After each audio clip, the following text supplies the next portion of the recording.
Were you the closest ally your mother had at the time? The full force of the government coming down on my mother. At the time, I really felt as though we were in a bunker. She was completely isolated. What did Joseph Muscat do? Attack me, attack my mother, attack ICIJ, attack the journalists reporting on the Panama Papers. How pathetic do you have to be? To me, he was responsible for creating the situation that led to my mother's murder.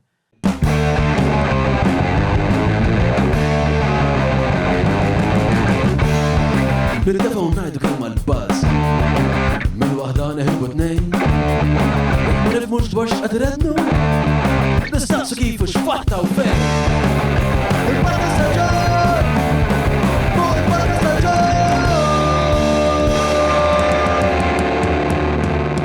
Mela, tlaqna? Mela, grazzi tal-li naqattu maħna l-episodju juħor tal-podcast tana. Qabel kollox nixtieq nirringrazzja lill-patruni tagħna tal-li tal-għajnuna vera sewja li jtuna. Illum fil-fatt magħna fl-istudju għandna lill-Massimo għax bħalma tafu kull ġimgħa jiġwed mill-patruni magħna biex jara t-taħdita live. Nfakkarkom patreon.com/Jon Mallia jekk tridu jsiru parti mill-komunità, però jekk forsi il-Patreon ma jappellax daqshekk għalikom, forsi m'intomx daqshekk familjari għalkemm huwa pjuttost faċli u hemm ħafna vantaġġi u benefiċċji meta tingħaqad mal-Patreon. Hemm ukoll il-YouTube subscribe u xejn bon, YouTube subscribe. Join, YouTube join, it's close enough. L-aħħar mhux l-inqas fit-shirt, hired il-main sponsors ta' dan l-episodju li huma Derek Meats u l-Sphinx, xana Dru, xana Vino. Illum is-soltu nagħmel naqa' ta' introduzzjoni spiex ta' dwar il-mistieden. Il-mistieden bl-ebda eżaġerazzjoni ta' xejn m'għandu bżonn ebda introduzzjoni. Magħna lejla għandna lil Matthew Caruana Galizia. Good evening, Matt. Good evening, John. How's it going, man? Well, as good as can be, I guess. You look somewhat not tired, but like you've had it was a long day. It's been a long 5 years. It's been yeah. And what was your day like today? Let's try to contextualize in like the last 24 hours. Well, about 3 years ago, my family and I set up a foundation named after my mom, the Daphne Caruana Galizia Foundation. And we have lots of different projects. The Public Interest Litigation Network that fights for the human rights of victims of human rights abuse in Malta. And the Malta Investigative Journalism Center, which supports investigative journalism in the country. We have some international projects too. We're making it a little bit harder for the wealthy owners of private companies to sue journalists to stop them writing about them. How do you do that? What's the tools? At the moment, it's very easy for someone with a lot of money to sue journalists into silence. And they can do this even if they have absolutely no case, even if they have absolutely no evidence that the journalist is lying or seeking to defame them. Because the costs for a journalist to defend their articles once published are so high that most of them just give up. They either delete the report or change it, or they even leave journalism altogether because they just don't want to deal with all the lawsuits. And this is not because they're not doing their job properly. It's the opposite. In fact, they're getting sued because they're doing their job properly, because they're uncovering evidence of crime and corruption. At a point, I think your mother was going through this as well. I remember reading things that your mother wrote about Joseph Muscat and Bonnici and this big London law firm whose name escapes me that were, and also Henley was involved in this, no? And they were attempting to do precisely this. In the last 2 years of her life, my mother was having to dedicate a large proportion of her time, which she shouldn't have had to dedicate to this, to fighting off defamation suits. And again, it wasn't because she was doing her job properly. It was because she was too effective, because she was doing her job too well. She was uncovering too much dirt. I say too much for the people whom she was investigating. And their first weapon of choice, I guess you could call it that, was the vexatious defamation lawsuit. filing lawsuit after lawsuit against my mother. And even though some of them, even though they were filed by different people, all of these people were working together. This is what we uncovered after my mother's murder. They were all coordinating their defamation suits to mount the pressure against her. And was it just locally, of course, that was happening? Was it because what I was referring to was things that they wanted to kind of do abroad as well, which appeared to be somehow a bit more sinister and a bit perhaps more devastating had they gone into fruition? Of course. I mean, with some of the defamation suits, there was a clear quid pro quo where a private company would sue my mother for defamation or threaten to sue her for defamation. And in return, they would get some favor from the then Prime Minister, Joseph Muscat. Oh, wow. And these are local companies? Local and international. I mean, with Silvio De Bono, Pilatus Bank, Henley and Partners, they were heavily involved with Joseph Muscat, or rather heavily dependent, economically dependent on Joseph Muscat for deals that they were receiving. And how many in total lawsuits was she negotiating?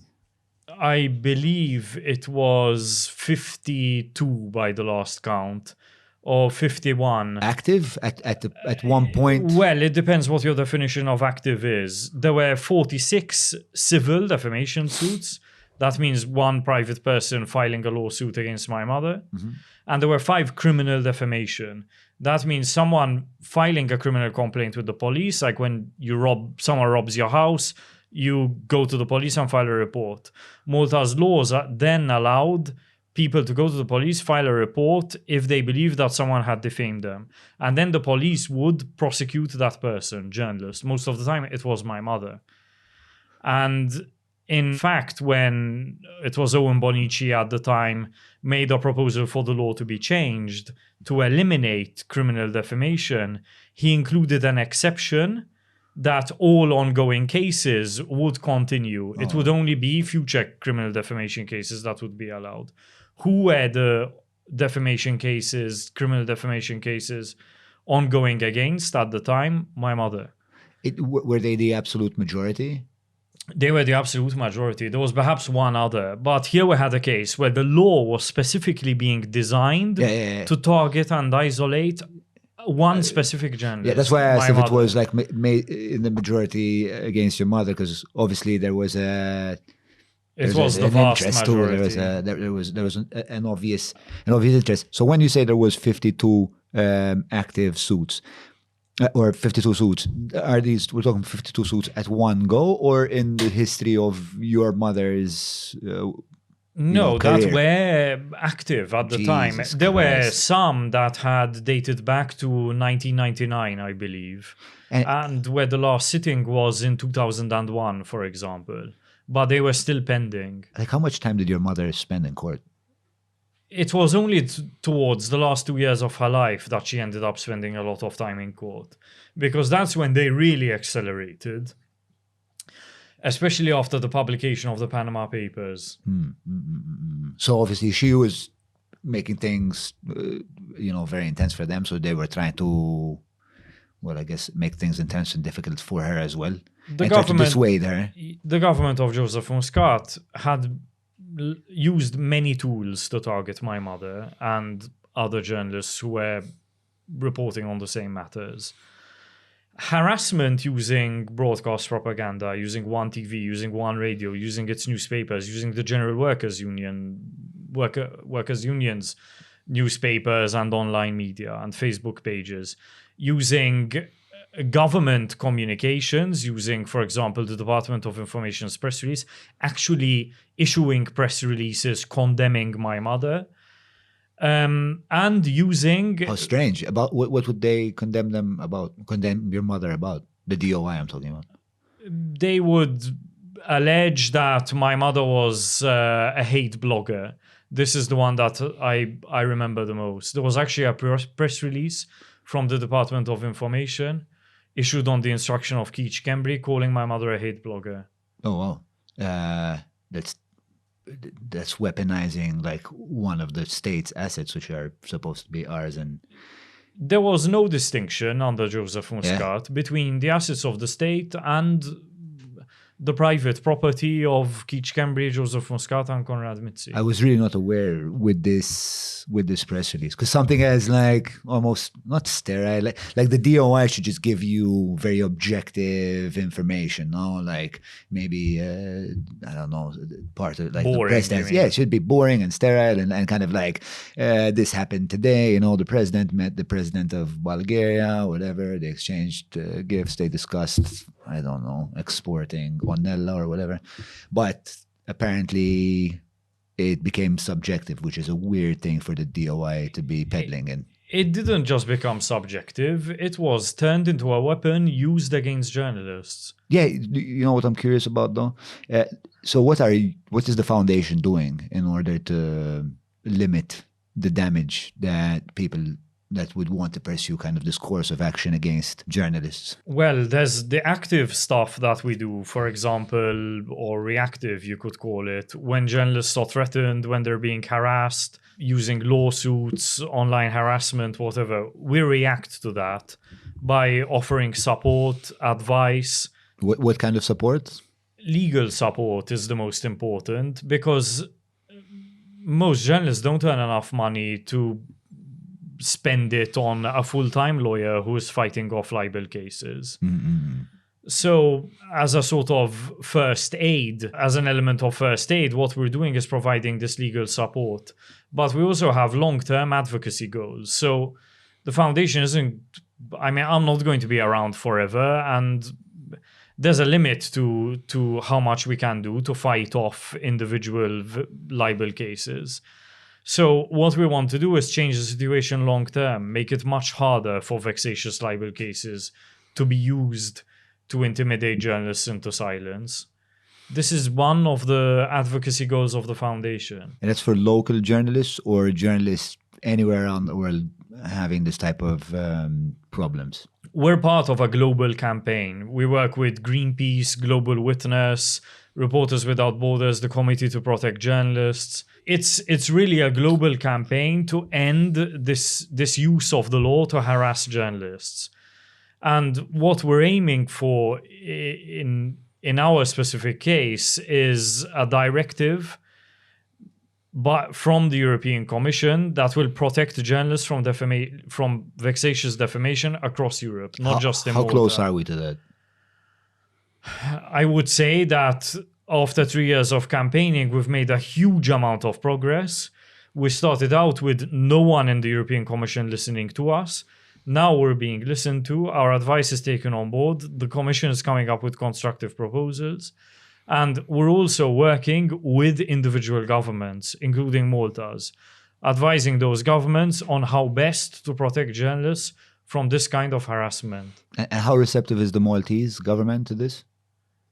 I would say that the Maltese government is generally receptive to ideas of strengthening investigative journalism, strengthening the protection of journalists. And of course, this is a change. I believe that we are on the right track. We're heading in the right direction. But as with everything, especially in Malta, it's very fragile and a very fraught process. Our democracy is not yet strong enough, but we're getting there to take these things for granted. No democracy is, but least of all, Malta's and some other countries. So we really need to guide this process. Yeah, what always shocks me about when I speak to you is how much more optimistic than me you are. So you have an extremely, not extremely positive outlook, but you have a far more positive outlook. And every time I talk to you, it helps me be a bit less of a fatalist. The way I look at it is, look what a small group of people it took to destroy our country. How many people does it boil down to? Fewer than 10, who are really at the center of all of the damage that has been done to Malta. So for the interests of such a small group of people, we have destroyed our country. And now we're picking up the pieces. So if those 10 or fewer people can do so much damage. After all, it's not you, it's not me, it's not the people in the studio who wanted our power sector to be privatized, who wanted our hospitals to be privatized, who wanted companies in Panama, bank accounts in Dubai, the sale of passports and so on. No one, literally no one, apart from this small group of people, asked for that. So if it takes such a tiny group of people to, again, destroy our country in this way for their own private interest, with 20 people, 25 people, 30 people, 50 people, not only can we undo that damage, but we can also make sure that it never happens again.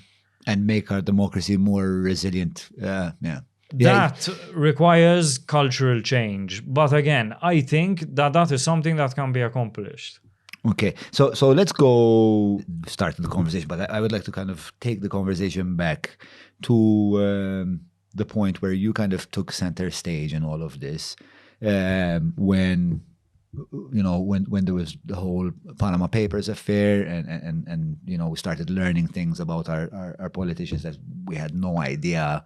Like, I was really not familiar with the concept of a shell company, for example. It was really complicated. Like, when I had done a video about, like, trying to explain the Panama paper thing, like, until I wrapped my head around it, like, I used to stay up like till 4 a.m. trying to figure this whole thing out.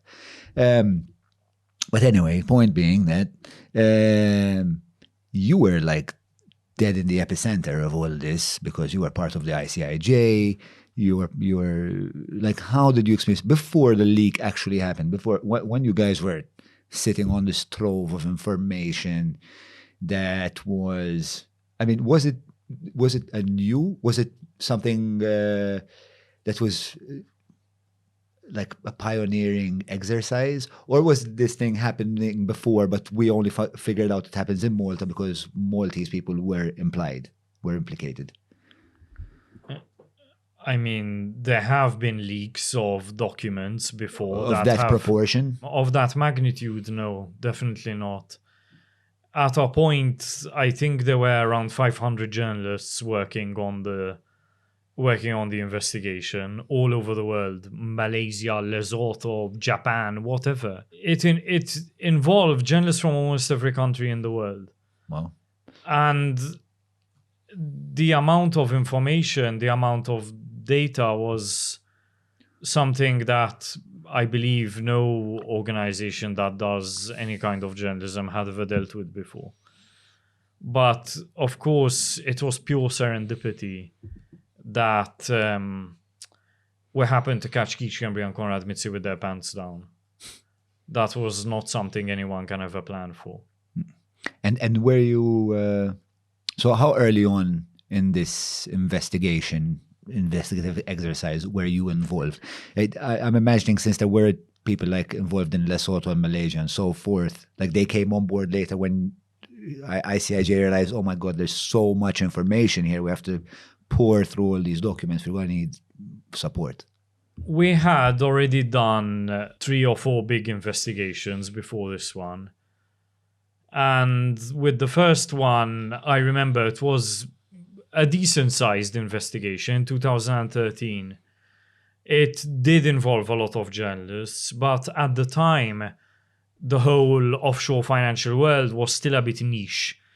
I remember trying to explain to my parents why this investigation was so important, and my mother understood it, and so did my dad, but they still had the impression that it was a little bit niche. But over the next 3 years, we really started to gather momentum. So when was ICIJ founded? It was founded more than a decade ago. I mean, long before I joined. Okay. What happened was that around the time I started working for ICIJ, a new director came along who really revolutionized the way the organization works. Using data and software engineers to get information out of that data. This made it a huge success. Before that, it handled much smaller investigations. What was your role at the ICIJ? What was your function there? I was a software engineer. I mean, I was doing what I had been doing since I was 16 years old. Except that because I was my mother's son and I grew up in the world of journalism, I loved journalism. I wanted to do something for journalism. But I knew I would never make a good reporter.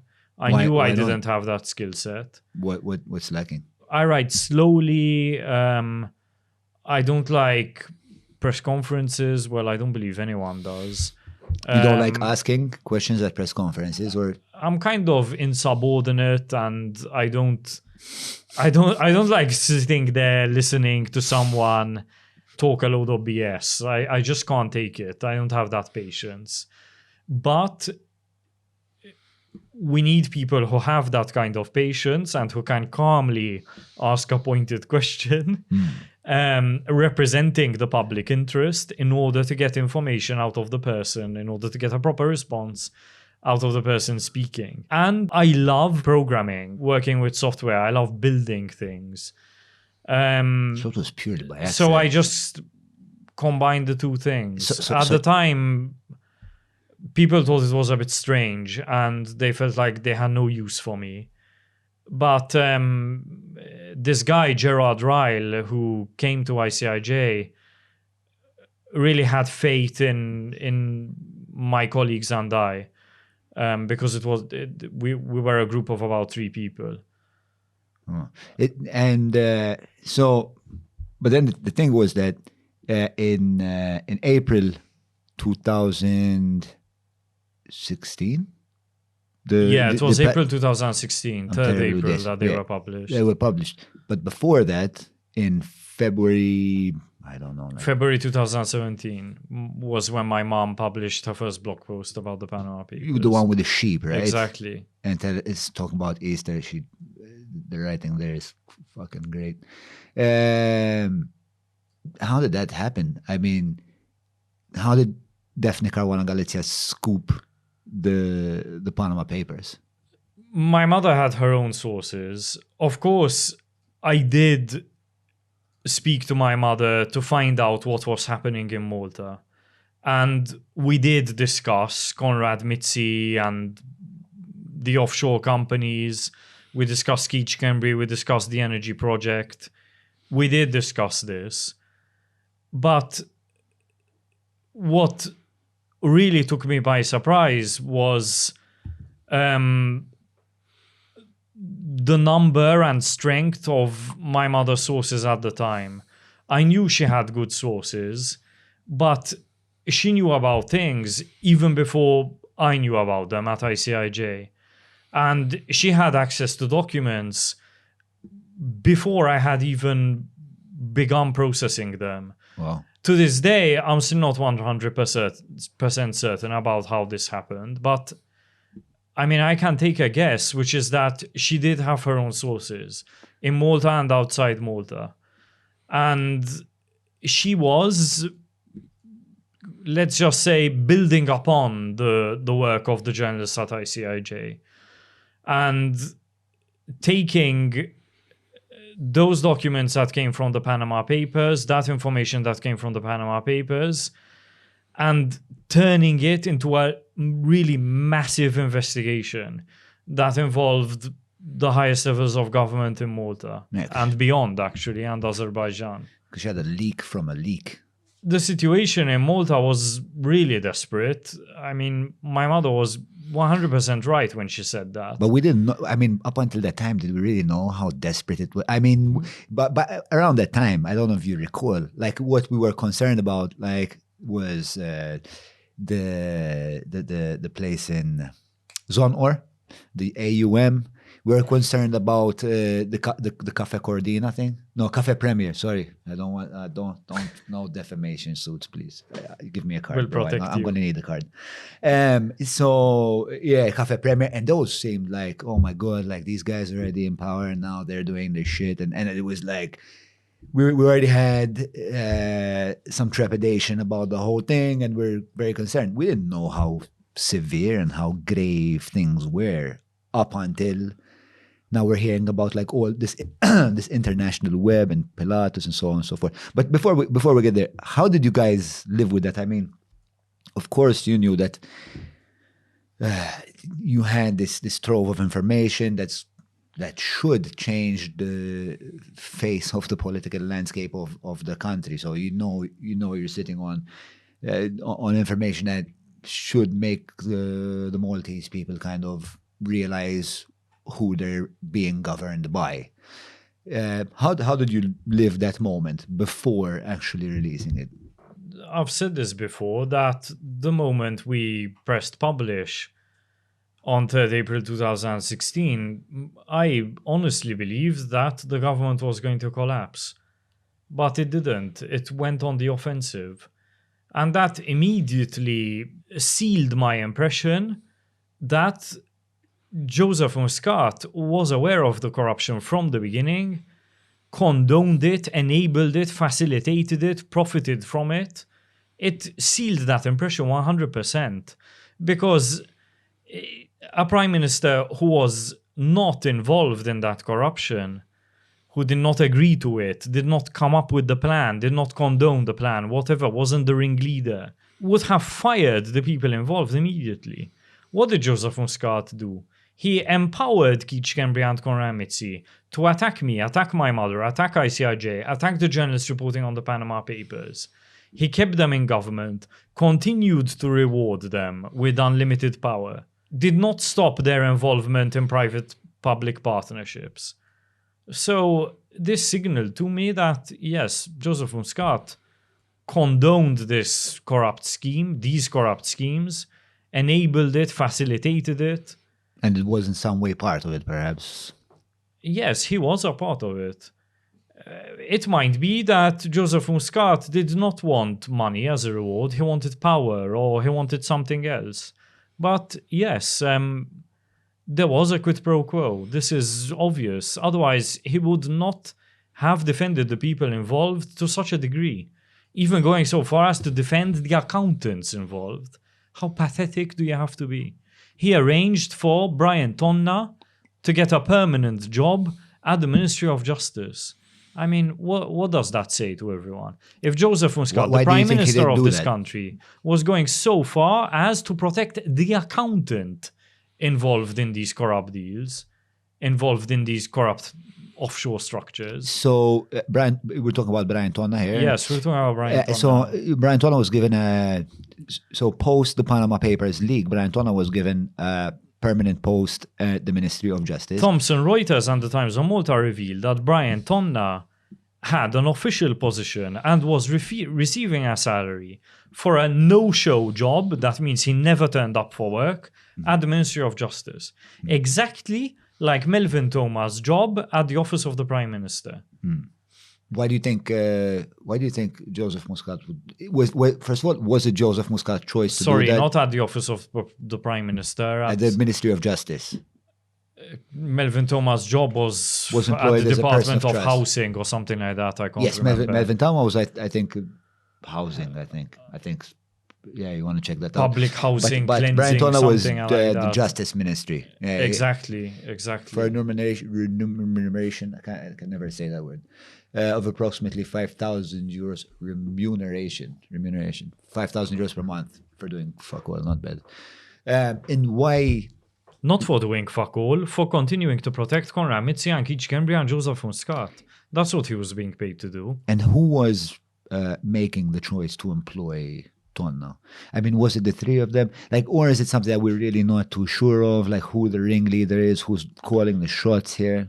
At the time, the Minister of Justice was Owen Bonnici. But Owen Bonnici is a person who is and always will be subservient to Joseph Muscat. And the chain of command in that case of Brian Tonna was Joseph Muscat and Keith Schembri ordering Owen Bonnici to hire Brian Tonna. It was very obvious. Owen Bonnici himself had no interest whatsoever in hiring Brian Tonna, had absolutely no use for him, could give no justifiable explanation for hiring Brian Tonna. It's very obvious that the order came from the office of the Prime Minister. But given they were so, I mean, 5,000 euros a month, I mean, for me sounds like very decent money. But given that they were involved in such a high stakes game where they were presumably like skimming off millions, these people, doesn't like 5,000 per month where, I don't know, someone like Keith Cambry was planning to pocket 5,000 per day, doesn't that seem a bit lackluster as an offer? Like, well, not really, because Konrad Mizzi, Joseph Muscat, they didn't really have a way to pay Brian Tonna for his services to facilitate money laundering and bribery. So this was the way to do it. And even if 50,000 euros might seem like a little money to you, it's... in the context of 5,000 a day, let's make it. Yes, of course. It's much easier to pay off a service provider like Brian Tonna using these sort of packages of payments, 50,000 euros from this job, another 10,000 euros from that other job, another 20,000 from that, 100,000 from that. And together this adds up to 500,000, 1 million. And so once the Panama Papers were released and we learned everything we needed to learn about Mossack Fonseca, by your estimation, were the plans of these people foiled, or did they have networks that expanded far beyond the realm of Mossack Fonseca, Panama, and so on and so forth? I believe that the plans of the people involved were not completely foiled. They were readjusted.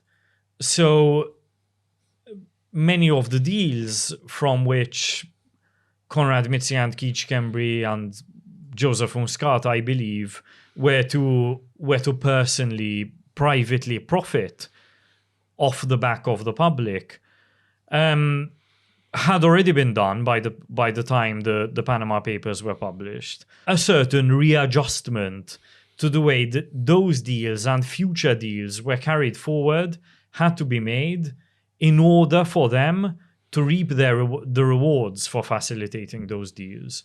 So, of course, this is where the watches, the expensive bottles of wine, the unexplained holidays, trips to Miami and Las Vegas and wherever, this is where these gifts come in. But, of course, there are possibly other ways of paying off the people involved that we do not yet know about. And is there still people out there trying to figure out if these people had other ways of occulting their illicit earnings?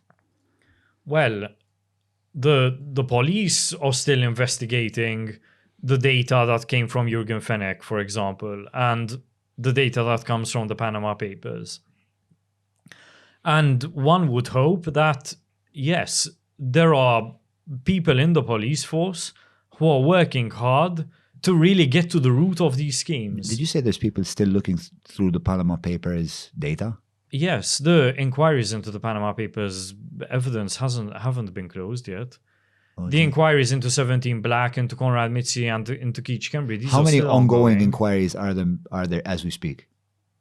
It's hard for me to say because they're secret and even their existence is secret. But I would... You talk about investigations. Right? Yes, investigations led by magistrates. Okay. I would say that there are more than 8 that emanate from... Major ones. Yes, I would say that there are more than 8 in total. And it's well possible that it's double that. I had no idea that the Panama Papers data was still being poured over. I thought it was... Yes, this is why I said it's been a long 5 years, because I calculate from the date that we started investigating the Panama Papers. It's more than 5 years, actually. Beginning of 2015. We're going to get to the shortcomings of the justice system later and like how you perceive it. But before that, let's kind of continue with the story. With the story from that let's say era.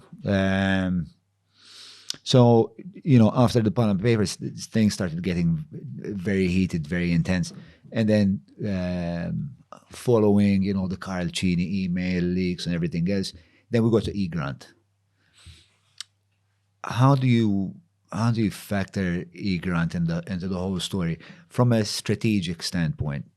Like, I think the way E-Grant was used was a strategic mistake. Like if we were playing chess, that would have not been the move that I would have made, perhaps in hindsight. How do you perceive E-Grant? I mean, the job of journalists is not to think about political strategy or any of this. It's to work towards finding the truth. And this is what my mother was doing. She didn't think about partisan strategy. And you could see this, especially in the last year of her life, where she was completely isolated. You could say that perhaps reporting on Adrian Delia and his involvement in a money laundering scheme around a brothel in London was not the best thing to do strategically. But that wasn't my mother's job to think about that. She wasn't a politician. She wasn't an activist. She was a journalist. And if information came to her about the involvement of a senior politician in money laundering and organized crime, she had an obligation to investigate and report. I say strategic mistake, not even from a political standpoint, even though from a political standpoint, I think there are strategic issues there. I just felt like what we knew about the Panama Papers, like the Carl Cini emails, it was like airtight. And not just that, it was, well, beautiful is not the right term to use, but, you would watch Konrad Mizzi first completely denying it and then being completely on the back foot. And now, obviously, he's like, for sure you're a liar, bro. Like we're going to discredit everything you say if moving forward. Like, we're not going to trust you with anything. But with E-Grant, I felt like the evidence hinged on, you had Efimova, which no one really knew anything about. You had transcripts of emails rather than the emails themselves. Whereas with Carl Cini trying to open the bank account, for example, Carl Cini never came out denying that it was him behind that keyboard. And it was him saying, I need to talk to you on Skype about this third guy. And I just felt like in an environment, in a narrative environment where people just love to cause chaos, like evildoers love to cause chaos, right? Like they love to throw flack into the narrative. And in fact, I feel like my job is mostly to try to like sort out the bits and pieces and create a little bit of clarity. I felt like E-Grant perhaps afforded people to an opportunity to create noise around that, like starting this by discrediting Efimova, and then like we didn't find the safe, and now we're questioning everything. All of a sudden, we're now questioning everything else that we had airtight evidence about. One, if you have a government which is hostile to journalists, to activists, hostile to the truth, hostile to efforts to fight organized crime and corruption, it does not matter how airtight evidence is. This is a real lesson for us. It simply doesn't matter. It becomes an academic question. So we need to first avoid that situation in the first place, where you have a government that is so hostile. The moment that you see a politician, an entire government, a single civil servant behaving in this way, demonstrating complete contempt for journalists, encouraging people to harass them, encouraging people to attack them, you have to stand up, pay attention, call it out, fight it, ask for their resignation, whatever it takes to make sure that they can't take it further and create the climate of impunity that the public inquiry has called out.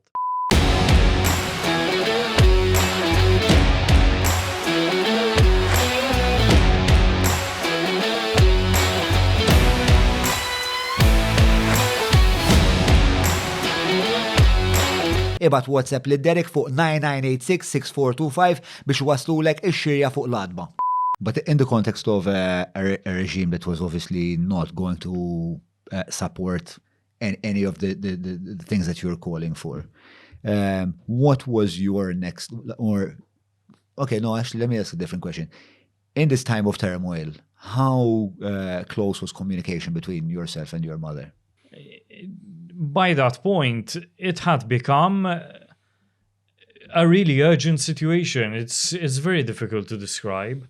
And I felt like we were being attacked from all fronts. I mean, Konrad Mizzi was paying a law firm in London shillings at a cost of €500 per letter to write to my employer, persuading them to fire me. Not that they were ever going to do that, but I really felt like everyone was attacking us, especially attacking my mother. She was bearing the brunt of everything. And even anyone who dared take up anything my mother reported and call for action to be taken, for example, Simon Busuttil, guns were then turned on that person. So the message to the public was, don't you dare speak up about corruption. Don't you dare speak up about bribery. How does that feel to see your mother besieged? It was horrible. I mean, it's something that I still see every day, so it hasn't really changed that much. I guess what's different is that my mother is now held up as an example at a European level. And that helps neutralize some of the stuff that I still see in Malta. But at the time, I mean, I really felt as though we were in a bunker. And the full force of the government was coming down on my mother. And anyone who dared show any kind of direct or indirect support for her. What was it like in that metaphoric bunker? Was there fear? Was there ever fear? Not really, because, I mean, there was fear that really, I mean, we might end up having to spend the rest of our lives fighting off lawsuits and attempts to financially cripple my mother. And this was obviously not something I wanted for her. But to me, the greatest fear at the time was that there would never be justice for the corruption that we were investigating. Too fearing that there would never be justice, not just for the corruption, but also for the murder of my mother. I believe, looking back, that was the greatest motivator for us, to document what was being done, what had been done. Obviously, you were a close ally to your mother. Were you the closest ally your mother had at the time? I was helping my mother, but she had a very large network of sources. So it's hard for me to make that value judgment. I guess my mother always considered her family to be her closest allies. So you could say that. Okay, let's kind of move on. Let's get into electrogas, right? At the time of the murder, your mother had received like this huge cache of emails. I don't know if it was more than emails. Emails, documents. Yeah. Can you run us a bit through because again, man, like when I did that video about the JIT, there was just so much. Like you forget more than you know, kind of like along the way. So if you can just, in a nutshell, articulate, electrogas, the bank loan guarantees. There was the overpriced LNG that came into it. At a point, I think it was the Gazan people asking for a 40 million excise tax reduction, was that? Yeah.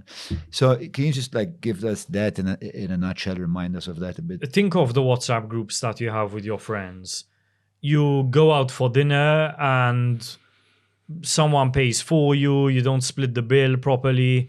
So in your WhatsApp group with your friends after that dinner, in between exchanging pornography, memes, stupid jokes, people saying bonjour, I mean, you have a discussion about splitting the bill and you owe me €10 and you owe me 50 but you had that bottle of wine and I had a gin and whatever. Imagine that, except instead of 10 euros for a drink, 20 euros for a bottle of wine, 50 euros for rabbit and pasta or whatever, they're talking about 500 million euros for a hospital, 100 million euros for a tanker full of gas, 10 million euros for these passports, 50 million for some other real estate deal, 100 million for the ITS site. This is what they're talking about. But again, in between, exchanging porn videos, memes, stupid jokes, this is what it was like. You had a group of men mostly who were... Men mostly or exclusively? Well, women did feature, but as toys, let's say.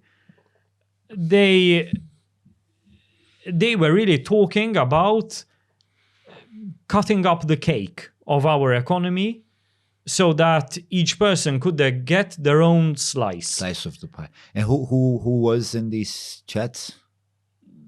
Jürgen Fenech, Keith Kembry, Konrad Mizzi, Joseph Muscat, Joseph Kushkiri. It's all been reported. Joseph Kushkiri was heading the Malta Financial Services Authority. Okay. All right. So he was responsible. They were all in one chat that you're talking about? Various different chats. But the point is that these people were a criminal organization. They did not get into government or help their associates get into government because they cared about the future of the country, because they wanted to do good, because they wanted to make Malta a proud country. No, for them it was an enterprise. You could call it Project Muscat, Enterprise Muscat, whatever. The mission of this enterprise was personal profit for its shareholders, who were the people around Joseph Muscat. So how does electrogas feature in this Muscat project? Because there was also, for example, this bank loan guarantee that was exceedingly dodgy. Why was the government so interested in securing this? The people involved in electrogas had no idea how to run a power station. Jürgen Fenech was the CEO of a company that owns casinos and whose clients are mostly 70-year-old women who gamble away their pension. He had absolutely no idea how to run a power company. The other shareholder, Mark Gazan, a guy who inherited a business importing cars. The other shareholder, Paula Bologna, a guy who again inherited a business importing antibiotics. They had absolutely no idea how to run a power station. The other shareholder, Gasol, a company that went bankrupt 1 year into the deal. The other shareholder, SOCAR Trading, a company that uses corruption to sell oil and gas on the open market. This is an Azeri company, right? Yes. The other shareholder, Siemens, a company that sells turbines. Again, has absolutely no idea how to run a power company in a small Mediterranean island. So it's no surprise that after 3 years of supposedly being in operation, the company had burned through all of its financing, did not have a single cent left. It couldn't even pay for the pencils that it had ordered for its office. So it had run out of money. It wasn't operating. It wasn't generating power. Had already received the first shipment of gas, wasn't burning it because it wasn't generating power. And it needed more money in order to make sure that it could get through another year. Problem. My mother was about to come out with a massive report that one of the companies that had promised payments to Konrad Mizzi and Keith Kembry was owned by none other than one of the shareholders of this power company. So you had the minister responsible for the privatization deal, the Prime Minister's Chief of Staff who was responsible for the campaign to privatize the energy sector, and the shareholders, one of the key beneficiaries of this privatization deal, promising money to those government officials. And my mother was about to uncover this whole scheme. She was murdered before she could do that. Had she done that, it would have been impossible for the people involved, Jürgen Fenech, Konrad Mizzi, to sign the deal guaranteeing an extension of the government's guarantee for this continued financial support from private banks. So once my mother was out of the way, the government could extend the guarantee for that financial support. Electrogas could sign new agreements for continued financial support that it was able to get because of this extended government guarantee. And they could ride off into the sunset, or so they thought. Had your mother put a monkey wrench in the works, what would the ramifications of that actually be? No private bank would have ever signed off on an additional loan to Electrogas if the person who was supposed to sign off on that loan from the part of the company was involved in the promised payment of a bribe to the energy minister, who signed off on that very deal on the part of the government. And what would the consequence of that in Electrogas's particular context? What would the outcome of that be for the country? The country would have been left with this massive financial obligation. Electrogas, it had already by that point, I believe, torn down the old power station. It would be left with the mess on its hands that it has today in reality. So at the time, Konrad Mizzi, Cambridge, Joseph Muscat, Jürgen Fenech, the other people behind Electrogas, SOCA, were seeking to avoid the mess that they have on their hands today. Are we still bound to SOCAR for the LNG? Yes, Malta is bound to pay SOCAR trading for shipments of gas, whether it uses them or not. I believe I read a report in The Guardian some time ago, so correct me if I'm mistaken, that said that we're paying sometimes double the market price. Is that correct? I think it's between 60 and 30% more than the market price. I can't remember offhand. So they're like just getting a commission as the Malta losing money hand over fist from Azerbaijan energy deal, experts claim. What that means is, let's say for the sake of argument, it's 30%. At the very least, I believe it's that. That means that if by the contract, Malta is obliged, and I say Malta, even though on paper it's Electrogas, because Electrogas is a monopoly. Mm-hmm. So if Electrogas spends 75 million euros on gas, that cost is passed on to the consumer of electricity. Whether we like it or not, it's a monopoly. This is how that works. Out of that 75 million euros spent on the shipment of gas, 25 million euros is pure profit for SOCAR trading. Now, obviously, this is way above the margins that a gas trading company, because SOCAR trading is not a supplier of gas, it's a trading company. There are literally 10 guys in an office who just receive a phone call from the buyer, make a phone call to the seller, and negotiate a deal. They are middlemen. Mm-hmm. And they get this 30% pure profit just for making phone calls. And who's behind SOCAR? The government of Azerbaijan. Okay. I think Bone has some numbers for us. Jon, quoting from the Guardian article of 2018, April 25th, over the past year, Malta has paid at least 131.6 million euros, $153 million, at annualized exchange rates for its gas, nearly twice the open market rate. Twice. Oh, yeah. Okay. And where are we now with Electrogas? Is it functioning? Is it giving us energy? Are we using it? Are we still dependent on I know we use the interconnector, but how viable was it? The National Audit Office found that Electrogas is producing electricity at way above the rate at which Malta could be buying it from the interconnector with Sicily. But the catch is... The rate meaning it's more expensive? So let's say, for the sake of argument, that for every hour that this light bulb above us is on, we're paying €1. Now, if that electricity comes from the interconnector, it would cost 90 cents. But because it comes from Electrogas, it costs €1. So there's a 10% difference. It actually ranges, I believe, between something like 10 and 30%. So it fluctuates depending on the market rates. But the point is that with all the light bulbs that are on in the country, with all the people who are using their computers, air conditioners, whatever, the difference, or let's say what we're being overcharged for electricity adds up to hundreds of millions of euros over the long term.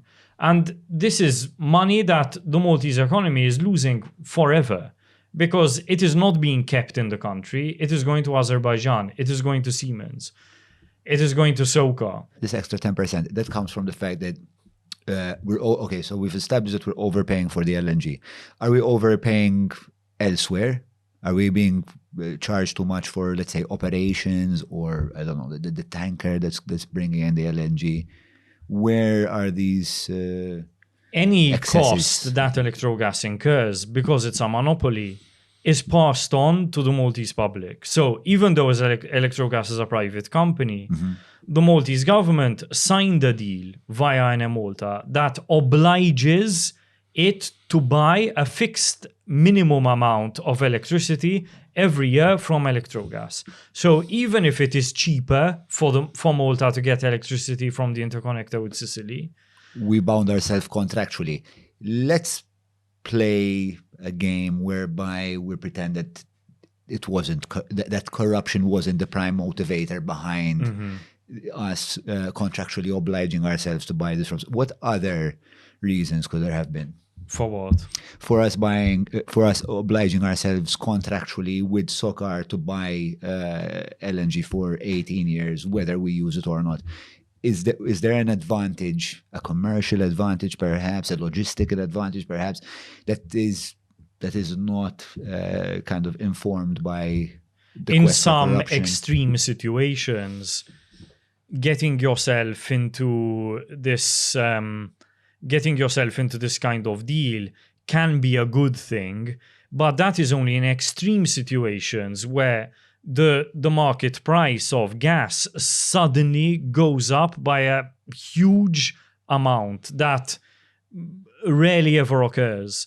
So it is only in these really, really extreme edge cases that this deal makes sense. But it only makes sense for a very short amount of time, not for the 15 years which we are bound to this agreement. For fairness sake, John, we are actually in that state right now because the price of energy in Europe has shot up at an immense rate. For oil? Correct. In fact... but this is not oil, this is LNG. All energy has, from all sources, the price of energy has shot up. Fil-fatt, quoting from an article on Times, Malta limits Sicily-Malta interconnector use as prices skyrocket in Europe, but this was just by chance that this...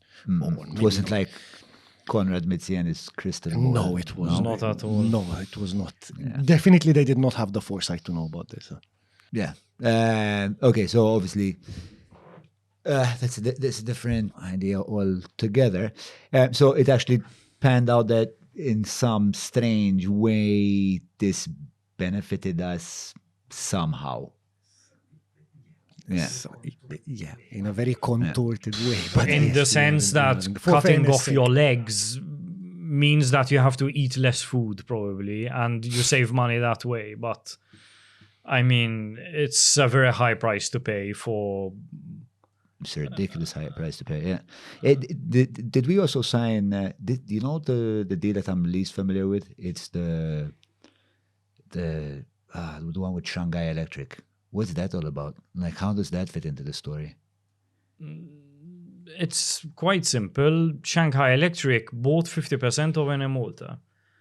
And this introduced an element where any deal that the government needed NM Malta to be involved in, that included signing these kinds of bonkers agreements that bound Malta to pay an extortionate amount of money for energy over the long term, it had to have the support of Shanghai Electric. And this is where one of your favorite characters comes in, Cheng Chen. How did the people involved in these deals in Malta, Konrad Mizzi, Jürgen Fenech, convince Shanghai Electric that it had to get involved in these deals? It used Cheng Chen. who did not work for the government of China, was not an employee of Shanghai Electric, was not an employee of the government of Malta. He was an employee of a US firm called Accenture Consulting, actually of their Chinese office, that was formerly known as Anderson Consulting and have a long and rich history of being involved in corruption. Cheng Chen was the person who was used to convince the officials of Shanghai Electric that these kinds of deals that make no sense make sense. So he convinced Shanghai Electric that it made sense for NM Malta to buy the wind farm in Montenegro from an offshore shell company called Cifidex. He is the person who convinced Shanghai Electric that it made sense for NM Malta to sign off on these crazy deals, obliging it to pay an extortionate amount of money for gas and electricity. So, when it comes to the Montenegro deal, f'tem ta' 25 sena l-Sphinx u tip ta' tjubija li ġalek tal-qalba fissaru sinonimi minn ħanud daqstikka ġewwa l-fgura għal 40 passizzerija f'kull rokna tal-arċipelgu Malti. U issa li waslu l-festini tal-miliet irrekorru l-istabilment l-aktar viċin tagħkom tal-Sphinx biex jaqdukom fil-catering kollu fuq kollox joħorġukom ta' nies. The Montenegro deal. Shanghai Electric also needs to approve that kind of deal since they have 50% of the 50% of the company. Does it give them voting rights? Does it give them decisional power? How does that? These decisions are supposed to be taken by NM Malta's board. Right. Now, because Shanghai Electric is a shareholder in NM Malta, it has representatives on the board of NM Malta. What the National Audit Office did in its investigation was criticize the board of NM Malta for its passive attitude. Sorry, actually not the NAO, it was NM Malta's internal auditor. It criticized the passive attitude of NM Malta's board, saying that it listened to one presentation from Cheng Chen, and on the basis of that one presentation, it signed off on the agreement to pay Cifidex 11 million euros for this wind farm that was actually worth 3 million. Okay, let's unpack this a bit because it's a bit more elaborate. Explain Cifidex. So, in basic terms, I forgot who bought the wind farm at 3 million and then sold it to us at 11 million. Break that down a second. Imagine, you have a friend who needs a car, and you tell your friend, look, you should really buy this car. It's 3 years old. It's in really great condition. But you have to buy it from this guy. So you can't just go out and look for that specific model of car from any seller you find and shop around for prices. No, you have to buy that specific car from this specific person that I'm going to put you in contact with. And you're going to have to pay 10,000 euros for it. What your friend doesn't know is that you've actually paid 3 million euros for that car, and you're going to 3,000 euros I for fucked the up car. the metaphor here. Yes, no, yeah, but you're going to take a 70% profit on the sale of this car. So you're cheating your friend. Now, this is what Cheng Chen was doing. So he was aware that Cifidex had not even bought this wind farm in Montenegro yet, but if he could convince the board of NM Malta to agree to paying 11 million euros for this wind farm, Cifidex would then go to Montenegro, buy this wind farm for 3 million euros, and then sell it to NM Malta for the agreed price of 11 million euros. Okay. Now, who's Cifidex really, and how did Cifidex get its money and everything else? Cifidex is really, we seem to have found out, controlled by one of the directors of Electrogas, Turab Musayev. He's from Azerbaijan. He was a close associate of Jürgen Fenech. And yes, he seems to have controlled Cifidex. So he, via Jürgen Fenech, used this relationship with the Maltese government to again persuade not just NM Malta, but also the Office of the Prime Minister that it made sense to overpay by almost 80% for this wind farm in Montenegro. And how does Jürgen Fenech come into this?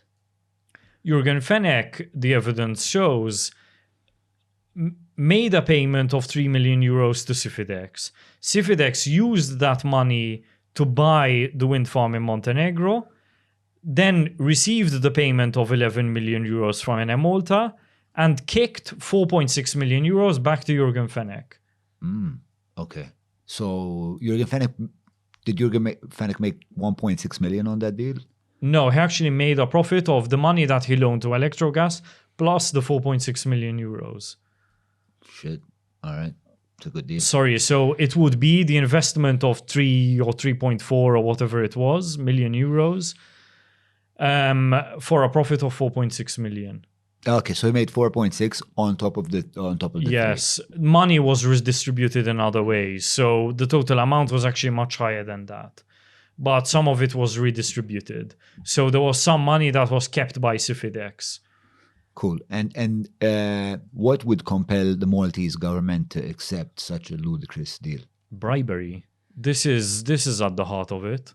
When there is no economic rationale for a deal that the government has entered into, there are two possible explanations: stupidity and bribery.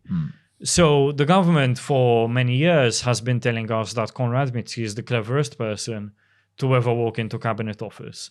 So it cannot say that stupidity was the reason that he entered into these deals. The only option left is bribery. There's no other explanation. And it's because Konrad Mizzi signed off on this deal, right? Ultimately, it was Joseph Muscat's baby, let's say. Joseph Muscat was there at the inauguration in Montenegro. In photos that you see released by the Department of Information, it's Joseph Muscat with the Prime Minister of Montenegro, our ambassador to Montenegro, and so on. So he bears responsibility for this. But it was Konrad Mizzi who was the, let's say, project manager of this deal from the government side. He was, in fact, responsible for Project Malta. And that Project was the Malta vehicle that he used for this kind of dealing. And Project Malta is what exactly? It's like an umbrella. It is the vehicle that the government used for private-public partnerships. So Konrad Mizzi was originally Minister of Energy. After the Panama Papers, Joseph Muscat said that he stripped him of this position. In reality, he made him Minister of Public-Private Partnerships. So he retained responsibility for these kinds of deals. Perhaps sounds a bit more dangerous to have a guy like that in Well, these of course. very delicate deals. Well, of course. You have this habit of like trolling Konrad Mizzi, telling him he's going to go to jail. Do you believe it, or is it just like you're trying to get under the skin of the slippery cunt? No, I do believe that Konrad Mizzi is going to go to jail. No one, apart from a few crazy people, think that Konrad Mizzi is not corrupt. I mean, Yeah, everyone but those from are two distinct ideas, no? Like we all, I think, as you're saying, most people know that Konrad Mizzi is corrupt. Doesn't necessarily equate to the fact that he will go to jail. What makes you so convinced? I mean, it's hard for me to think of another option. How on earth can the country move forward without Konrad Mizzi being prosecuted?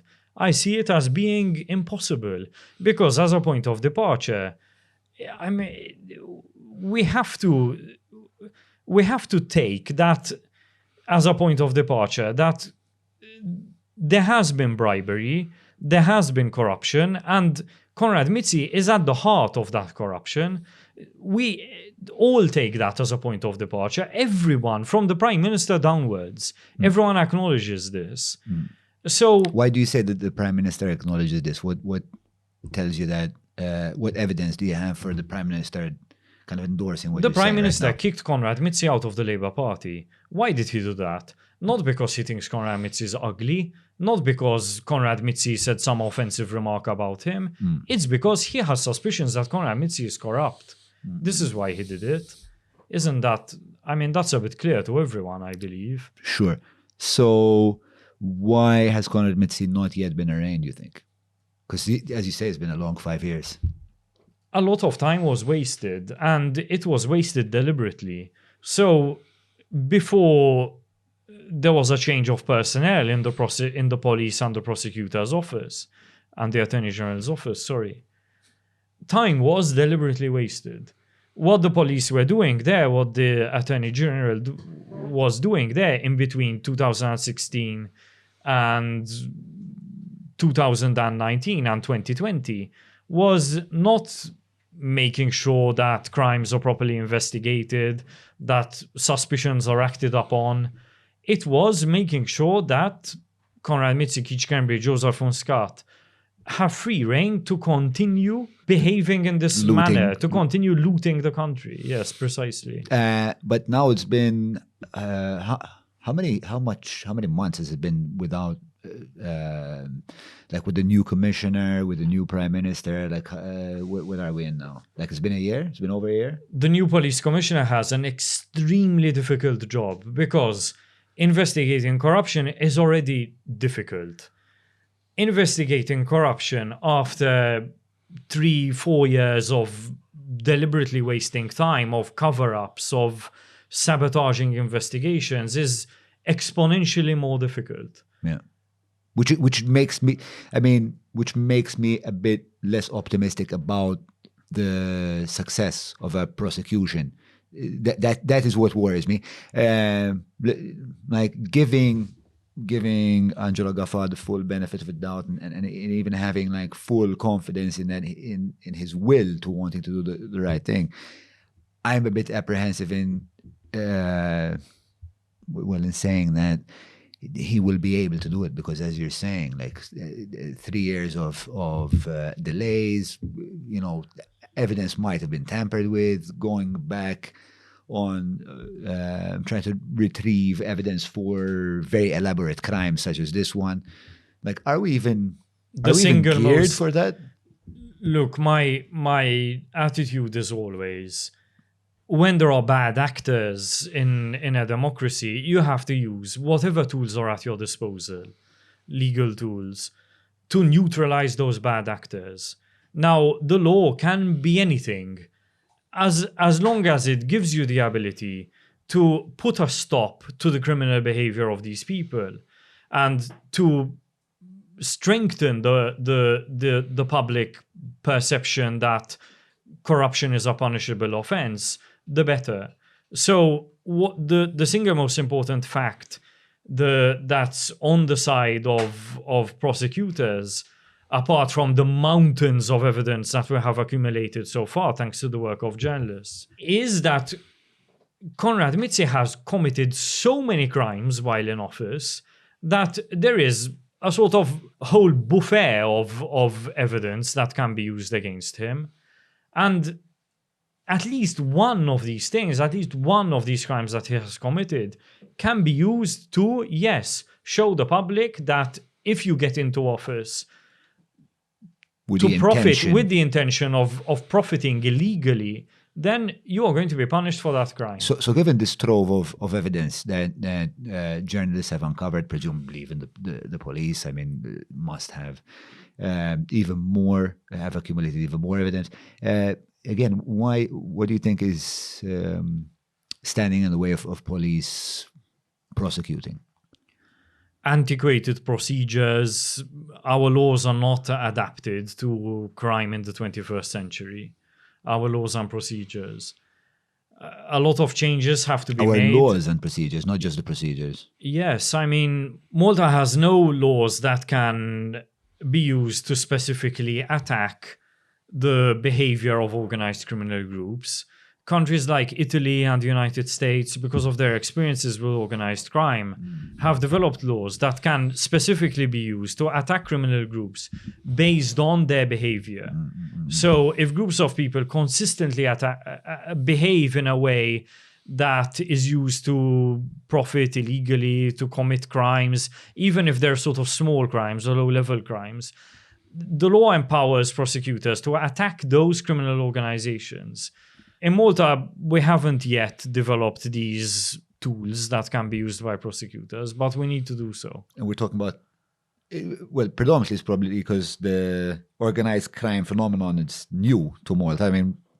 It isn't new to Malta. It isn't. Malta is a country that has long suffered because of organized crime. My mother's murder was not the first murder of maybe it was the first murder of that magnitude, but my mother was not the first victim of political corruption in Malta, let's say.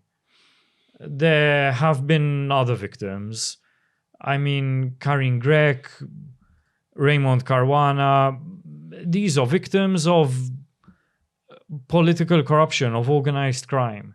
The reason we have had impunity for those crimes to this day is because we never learned from the failures in those cases. What do you think is motivating us not to reevaluate our laws and reconstruct them in a way that allows us to take on such interests? For Maltese people, it is very difficult to think of corruption as a crime. I think for the vast majority of people, corruption is not really seen as a crime. It's seen as a point that you can use against your political opponent. Nothing more, nothing less. It is also very easy for our political leaders, because of public naivety, to shift the discussion onto something else. Is there also an element of not wanting to admit that organized crime is a problem? Like, once you put that in front and center in public discourse, you're saying that you're running a very particular kind of country, especially a country the size of Malta that is so small. Like something that as you were saying earlier, such a small group of individuals can really do a lot of damage to the fabric of society. So if I'm a prime minister and I'm admitting that, listen, organized crime has really dug its roots into our society, you're saying that you're running a country that is driven by delinquency and criminality and racketeering and so on. People think that organized crime is guys in tracksuits with gold chains hanging out on the street. It's not really like that. I mean, there are people like that involved in organized crime, but they're, let's say, the cliché. The reality of organized crime nowadays is that it involves guys in suits. It involves lawyers, accountants, PR people, government officials, bankers. It takes an entire economy, an entire market of services for an organized criminal group to operate. The sort of low-level people like the hitmen involved in my mother's murder are really the guys at the bottom of the chain of command. Of course, if you see a situation in a country where people like that consistently get away with crimes like bank robberies, drug trafficking, human trafficking, and so on, it is, of course, a sign that they are being protected by people high up in government. Is it also, like, I've also thought that it's not necessarily protection, but when you contrast, for example, the wage of a police officer and how menacing these people are, like the payoff for me as a police constable to kind of arrest someone like the Georgios could have such huge ramifications on the rest of my life, the security of my family, my well-being, that like the wage just doesn't cover the risk. I think proper pay is a factor, but it's not the single most important motivator. Because if you pick an idiot off the street and pay him €1 million to run HSBC Bank, he's still going to do a crap job. The money isn't going to change that. So we need to look at and collect data on successful prosecutions, successful convictions, successful attempts to prosecute money laundering, the success of individual police investigators, of the backlogs of individual magistrates. We need to look at these performance indicators and then make decisions based on that. Why are certain people performing better than others? Is it because they're more intelligent? Is it because they're better at their job? Is it because they're paid more, paid less? What are the factors?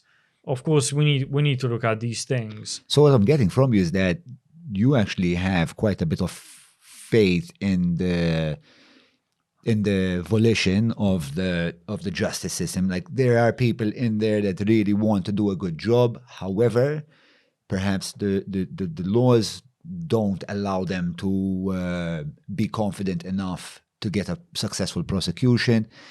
Perhaps they're under-resourced. You mentioned the magistrates being overworked, like too many, like the caseload is ridiculous. I've heard this before. What needs to be done, do you think? Like where do we start? Because it sounds like a bit of a clusterfuck. Like perhaps we can start discussing what can be done in the law specifically. It's not entirely fair to put all of the blame on Maltese investigators. One, because there are a number of people who are doing excellent work. And two, because the fact that Malta is a microscopic country is never going to change, whether we like it or not. And whatever our visions of grandeur for our country are, we are always going to have a small diplomatic service. We are always going to have a relatively small government budget. So we depend on international tools, on international mechanisms in order to properly fight the corruption and money laundering of which we are victims, of which the country is a victim. So we depend on changes at the European level too. European institutions need to be strengthened to fight cross-border organized crime and corruption, because look at the corruption that my mother was investigating. It involved bank transfers from Latvia, the United Arab Emirates, companies in Panama, trusts in New Zealand.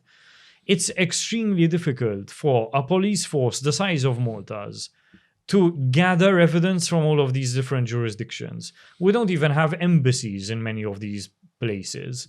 We really need to also strengthen European authorities, European institutions, develop European authorities that can sort of have Malta's back, have Malta's interests at heart. I mean, not specifically Malta, but the interests of small countries like Malta.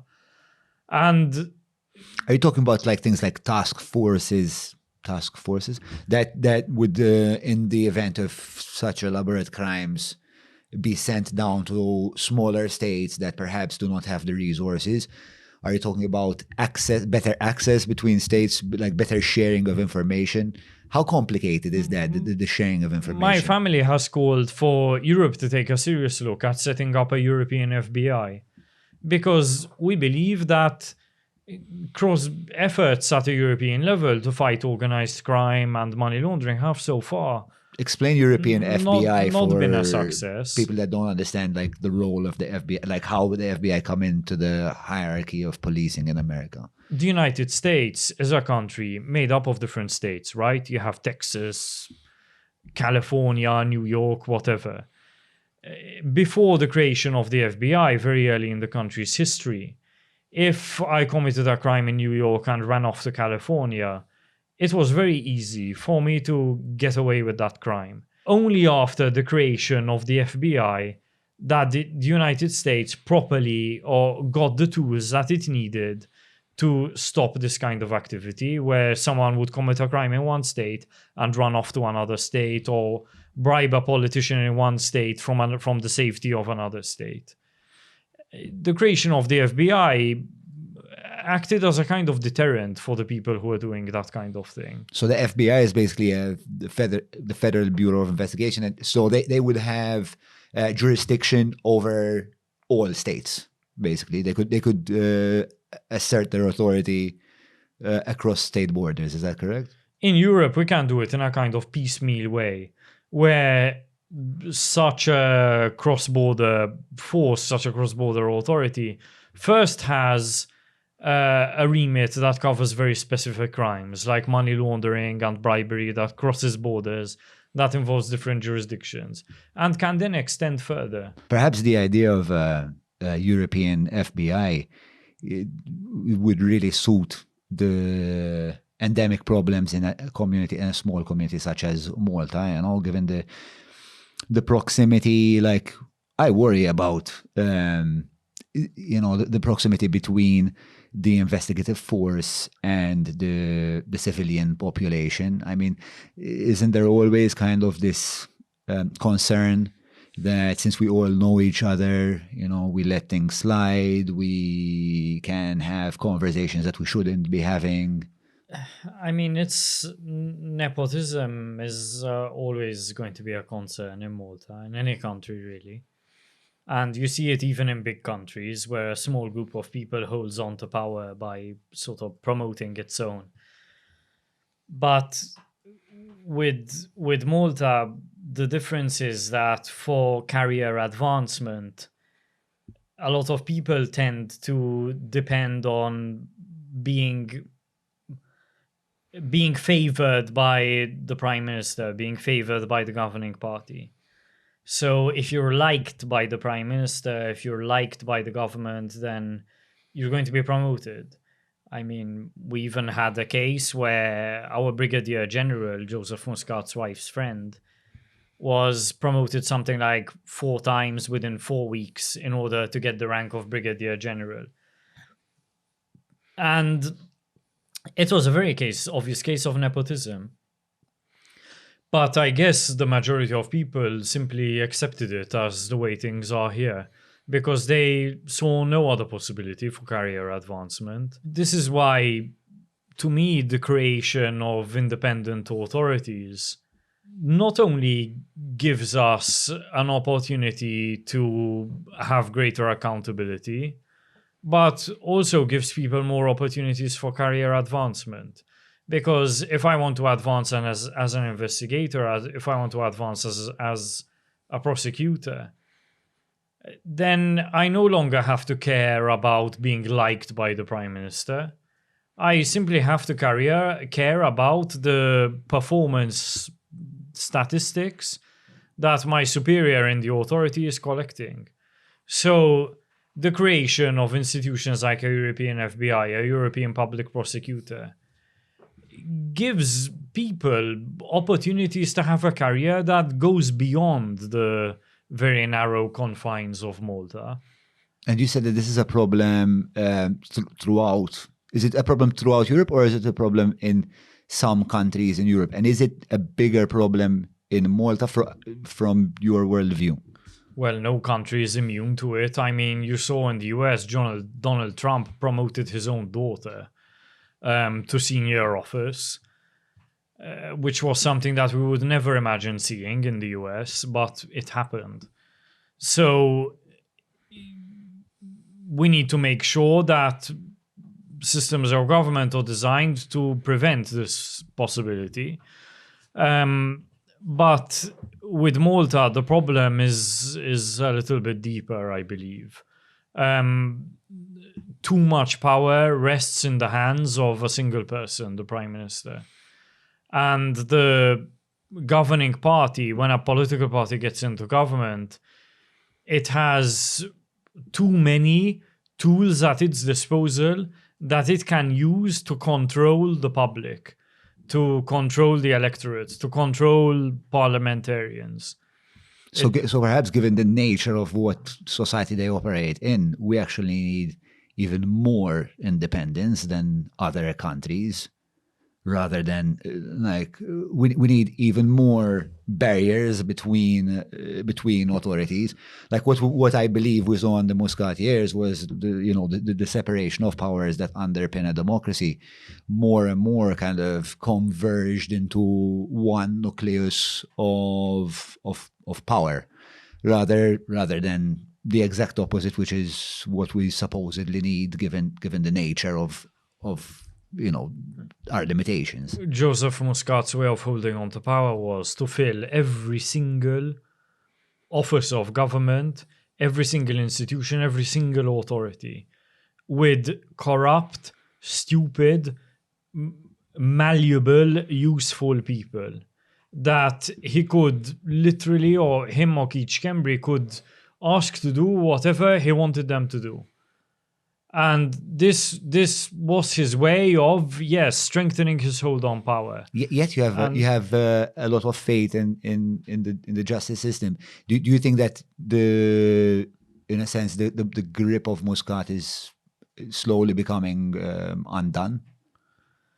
or loosened? I have often wondered why, when my mother reported that Keith Schembri was being treated for cancer, was diagnosed with cancer, why he reacted in the way that he reacted. So angrily, threatening to sue my mother into bankruptcy, attacking her with everything that he had. Because when she first reported that, I imagined that it was going to create public sympathy for Keith Schembri and he would welcome that sympathy. But instead he went on the offensive, really, really attacking my mother. And I thought, why is he doing this? It's so strange. I mean, I would want people to know this because I want them to understand why maybe I'm not doing my job properly or I'm not turning up for work. It would humanize him in a way. Yes, of course. And I mean, that is ordinarily welcomed for someone in a position like his.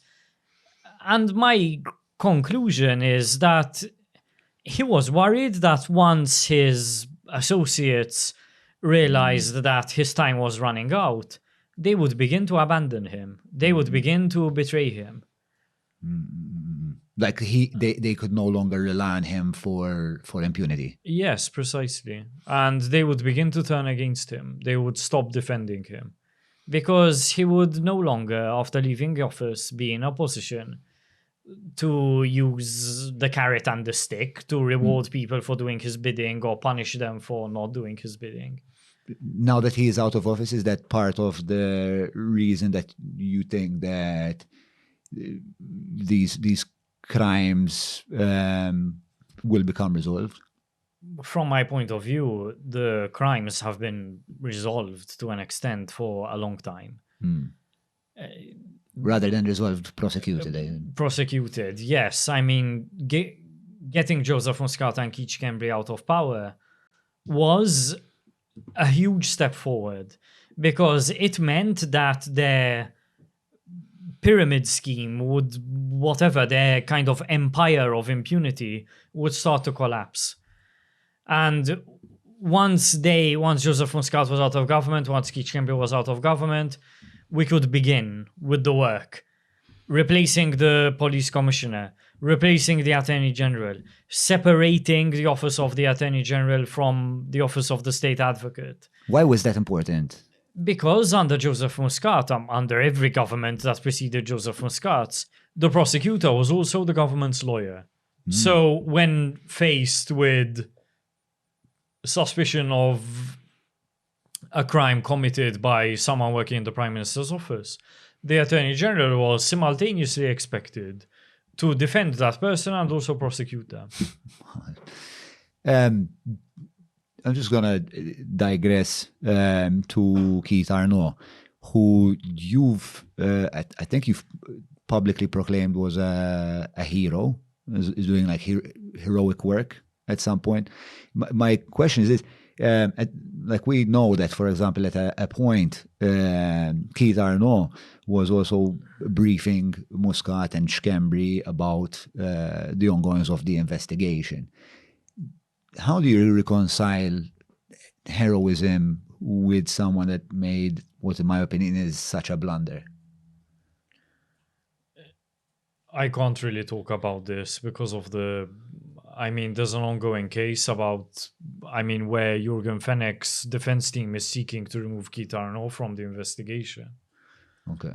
It's a bit difficult for me to comment about this. Could you comment perhaps on why you think Jürgen Fenech is trying to remove Keith Arnaud from the investigation? Because Keith Arnaud is bringing Jürgen Fenech to justice, is bringing the people who murdered my mother to justice. And what would a person guilty of that crime want to do? They would want to remove the person who is keeping them in jail. So, by your estimation, Keith Arnaud is fully pursuing justice? Yes, Keith Arnaud is responsible for bringing the people who murdered my mother to justice. Okay. Both on paper and in fact. And in fact, yes. from where you're standing, you see the work that he's doing. Is he one of those outstanding people that you were referring to earlier? Yes, he is. He is an outstanding investigator. Anyone else that you think is doing outstanding work that you could... I think the homicide squad in general is doing incredible work. And the FCID, who are now responsible for investigating financial crime, are really moving investigations forward. But they are dealing with extremely difficult problems that they should not have to deal with. Unfortunately... What sort of problems are those? Obstacles have been put in their way by people from Joseph Muscat's government and from his circuit that make it more difficult for them to arrive at the conclusion of their investigations. Can you specify on the obstacles? The people involved in corruption in Malta are wealthy, powerful, well-connected. When police officers are investigating financial crime, they often find, not just in Malta, but everywhere, that the people they're investigating are one step ahead of them. Because they use their money, power, influence to put obstacles in the way of their investigators, but also to cover up evidence. I have no doubt that the people whom the police are investigating, for example, are working to cover up evidence as we speak in Dubai, in the Seychelles, in Latvia, in Panama. I have absolutely no doubt about that. So that is the kind of obstacles that they're encountering, that basically they're up against people with humongous resources that have every intention to remain out of jail.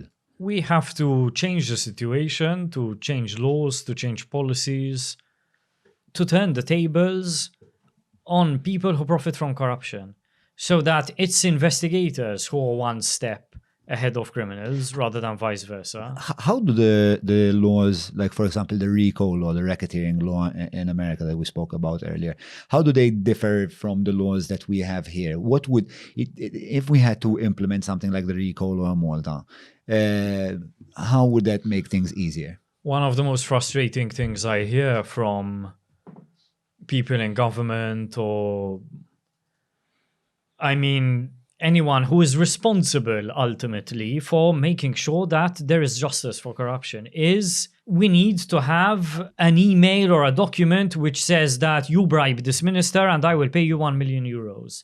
As though this is the way that things are done, like we're children. Of course, it's not like that.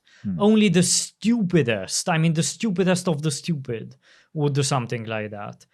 I cannot think of a single corruption case where something like that has happened, where there's literally a document where someone says, you bribe the prime minister and I will pay you 1 million euros. It is never like that. But is that what the Maltese law expects?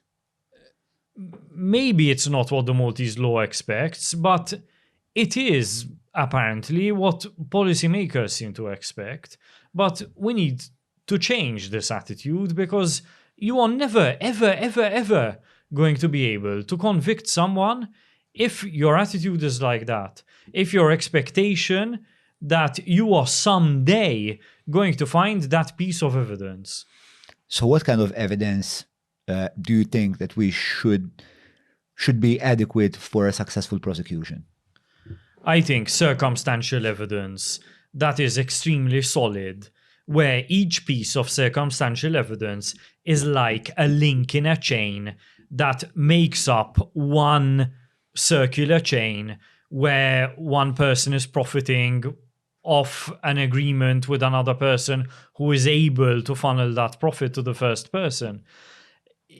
Someone has to be convicted based on the strength of such evidence.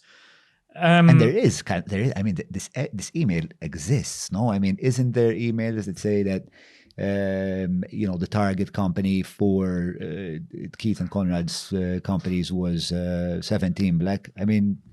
How more clear does it have to be? Maltese people love getting fixated on details.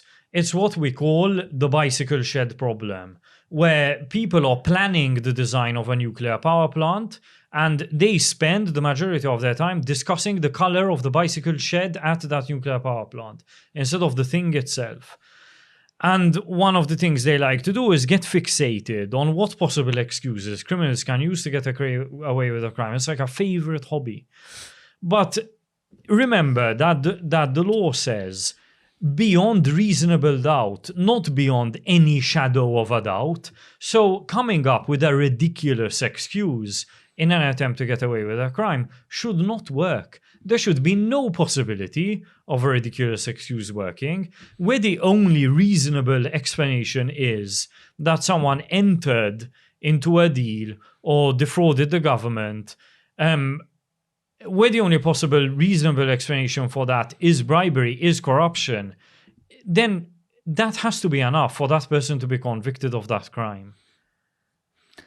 Let's move to the public inquiry. That, recently we've had the results of the public inquiry. But before we get to kind of the main takeaways of that exercise, why was the public inquiry important? And what were the goals of the public inquiry? The public inquiry was important because you cannot have justice without truth, and vice versa. So the job of the public inquiry was to investigate the circumstances of my mother's assassination. Mm-hmm. What enabled it? What led to it? What were the failures? What lessons can be learned?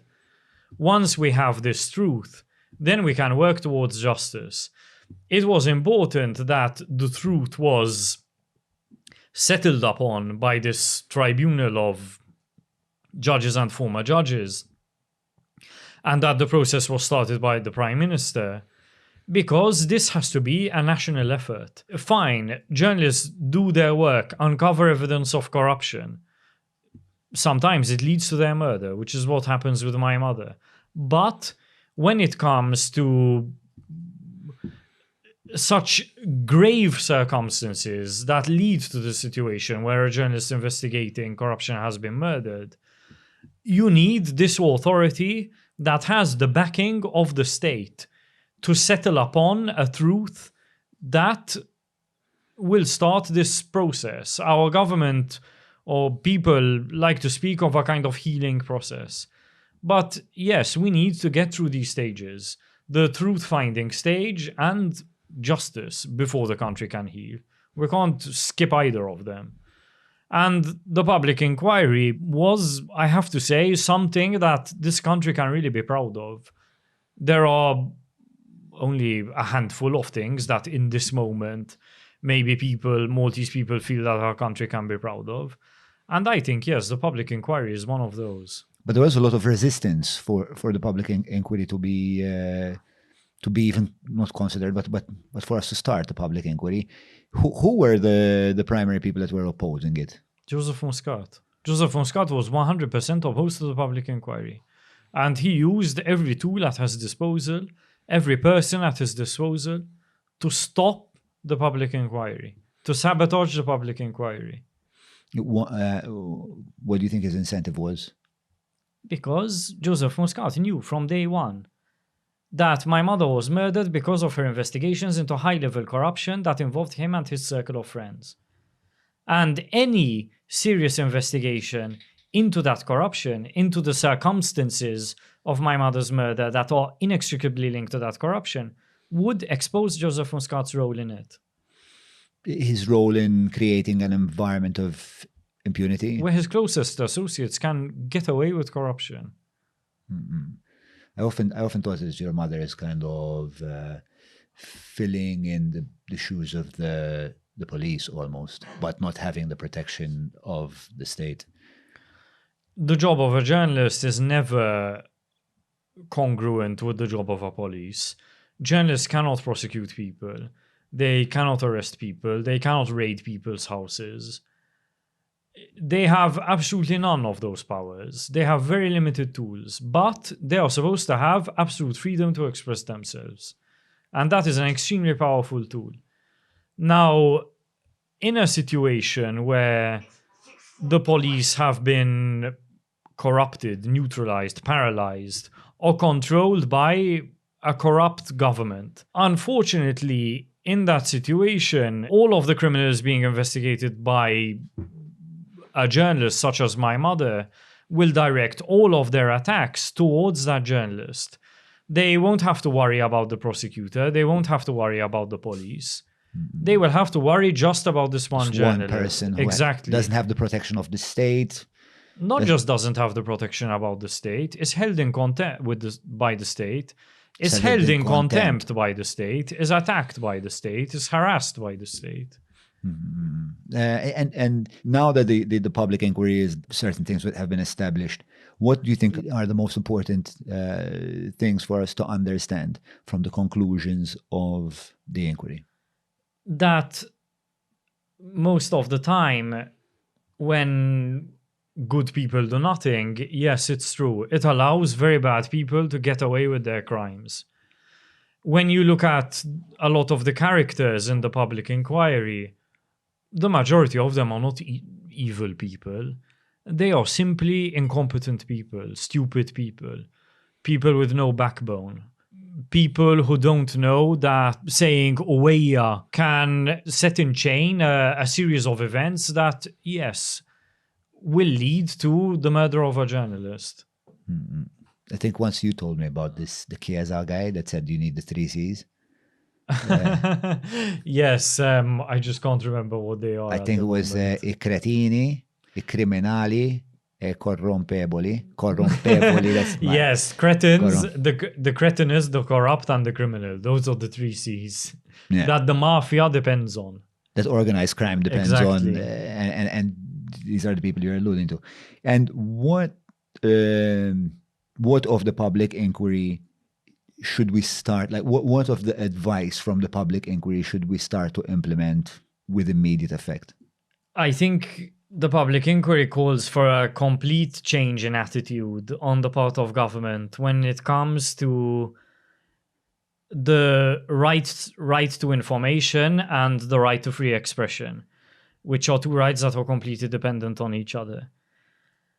The attitude up until now has been that journalists are the enemy, that they're a kind of pressure group, that are anti-government. The job of the government and its supporters is to score points against those journalists, to undermine them, to attack them, to sabotage their efforts to find out the truth about anything. What was interesting for me as well was that in the public inquiry, they also made, there was a couple of paragraphs dedicated to the political stations and how detrimental they were to the narrative and how they created an environment that was, well, hostile to your mother as well. It's hard to quantify the number of problems that the political stations are responsible for. Number one is that political stations are extremely expensive to run. They cost millions of euros per year to run. How do political parties fund these stations? They promise things to people who disguise what are effectively bribes as payments for advertising. Second thing is that they pollute public discourse. Now, like I said, I believe that the right to express yourself is almost absolute. But political parties use their propaganda in a criminal way, where they are a tool used by political parties that become organized criminal groups to undermine any attempts at holding them to account, any attempts at bringing them to justice. I think this is the difference. You're discussing it in the plural. You're saying political parties. Do you think that both parties are, in a way, susceptible to becoming criminal groups, or have in the past or have in the present become criminal groups? I mean, the only political party I can think of that became a criminal group was, unfortunately, the Labour Party. It is difficult to point to another time in our country's history where there has been such a wholesale capture of a political party in order to profit by committing crime. Do you think that capture is still ongoing? I think we're undoing it. I think that there are still some parts of the governing party that are loyal to Joseph Muscat, Konrad Mizzi and Keith Cambry. But I think that we're weeding them out. I think that we're getting rid of them. But going back to what for people of my generation is ancient history, I guess the Labour Party was in such a state in the 1970s and 80s too. And what we can learn from the aftermath of that is that because the Nationalist Party, when it came to power, had an attitude of peace, love and harmony and forgiveness, and never made any serious effort to bring anyone to justice for that period of our history. The Labour Party was never forced to learn any lessons. There was never any reckoning. It got worse. So what I guess what you're hoping for is, well, what we've been saying all along is for justice to work and for the right people to be prosecuted for the things that they have done, for the wholesale looting of our country, for the putting us in disrepute with basically the planet at this point now. People need to receive a message that bribery and corruption are crimes, that they're not tools that you use to maintain your hold on power or to work your way towards power. In order for this to happen, the people who are guilty of these crimes, which have been committed, everyone accepts this, have to be brought to justice. Before that happens, we will be condemned to repeating this cycle. So, bro, what does a day in Matthew Caruana Galicia's life look like? What do you mean?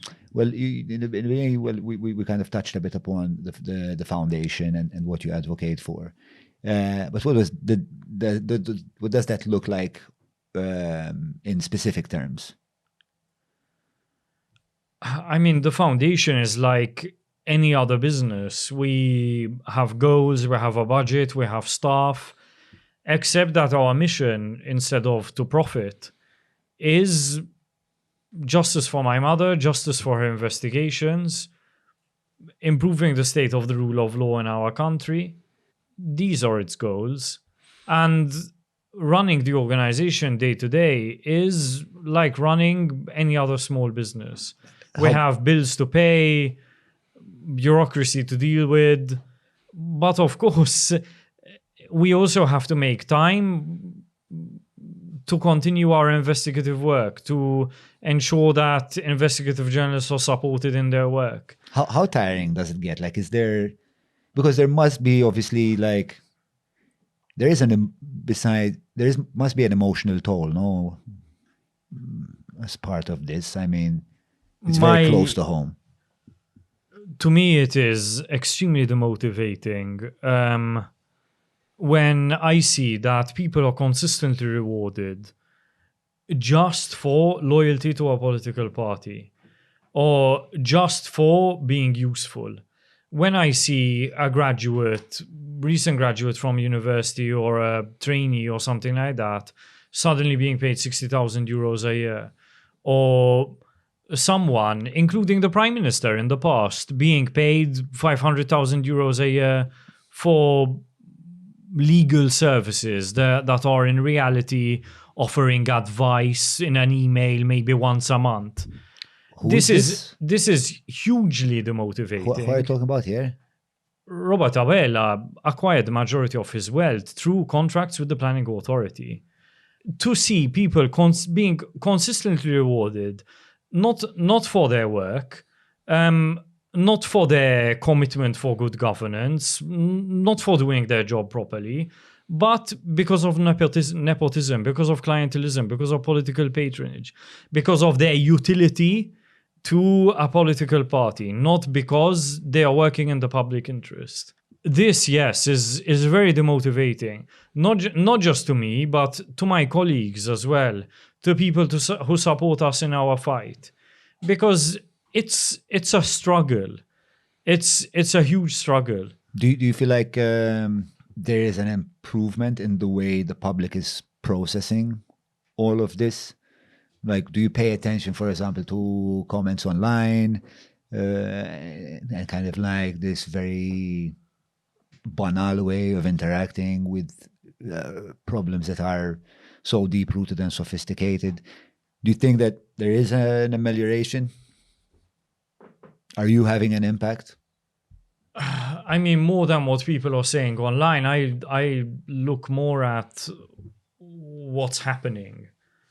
I look at what the government is doing about electrogas, what the government is doing about Stewart, what the government is doing about the sale of passports, what the government is doing about nepotism. And what are they doing? I mean, do you see an improvement? No, I do not, unfortunately. With respect to the way the government treats journalists, there has been a change.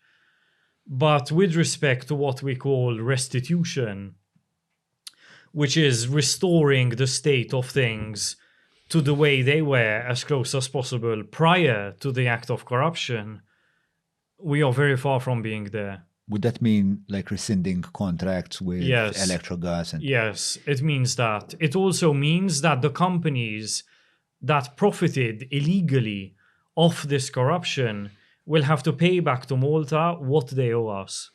And is there anything at law that permits for the Maltese state to take these kinds of decisions? Yes, and there are various countries in sub-Saharan Africa that are victims of serious crime, that are currently, or in the past, have successfully argued their cases in order to win restitution from private companies or individuals. So you hope for a future... If it's good enough for Rwanda, for example, or if it's good enough for Congo, or if it's good enough for Nigeria, then yes, it's good enough for Malta. So you're seeing a future, or you're hoping for a future whereby, for example, a deal like Stewart or Electrogas, we would remove ourselves, successfully absolve ourselves from our contractual obligations with these corrupt deals? I think Malta needs to go further than that. I think the country needs to do as much as possible to recover the money that has been lost to corruption.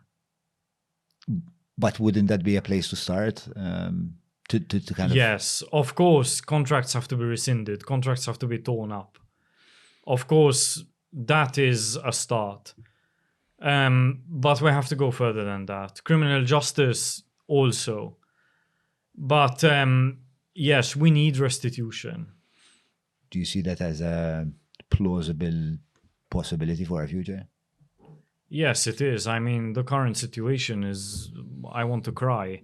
The last time I was on the website of the Asset Recovery Bureau, which is the government authority that is responsible for reclaiming the profits of organized crime, there was an advert for, I believe, Daihatsu 800 worth €600 that the Asset Recovery Bureau had seized from a criminal.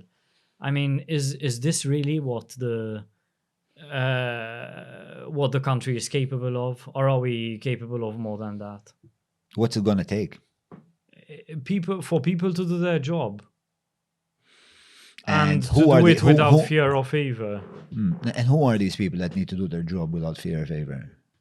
Everyone, from the Prime Minister downwards. Remember that with governments, attitude is always set by leadership. So it's important that, yes, it's top down, that there are authorities who are independent enough to set their own direction and not be interfered with by the executive branch of government, for example. But ultimately, the tone that government takes is always set by the political leader. And outside of your foundation, are there any other movements that are calling for this? What sounds probably in most people's ears, I would say, that are listening to right now, as an extreme, like this idea of restitution. Like, we are so far away from even rescinding contracts, for example. Is there anyone else that is calling for this kind of avenue to be pursued? I believe that the majority of people think it. They know it to be the right thing to do. Absolutely. If someone steals something from you, it's not enough for them to be punished. You also deserve to have that thing back. This is completely natural, and I believe the majority of people of this country understand things in this way. That's the way things should be. If a group of people used bribery in order to profit off the sale of our hospitals, not only do we have to get those hospitals back, but we also have to get the money that was paid to those people back. Do we have an assessment of how much? Has anyone ever tried to quantify? I think the value of the hospitals deal is 2 billion euros. That we're owed. Well, that the government is going to lose to this deal. And that's just the hospital deal alone.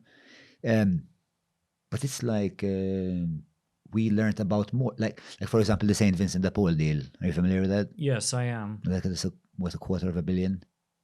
It's astonishing. I mean, it's just one after the other. Was that post Muscat, or did we do No, that? it was during Muscat. It was under Muscat. But we did. But I think the National Audit Office eventually looked into the deal, said that there was like gross, not misconduct, but like discrepancies in the way the deal was processed, and like the Let's government. just say it as it is. I mean, it should have never happened. Full stop. Yeah, 100%. But the attitude, what I was getting to was that the way that the current government dealt with it was basically saying we won't do that again. Like we'll make sure that that never happens again. There was no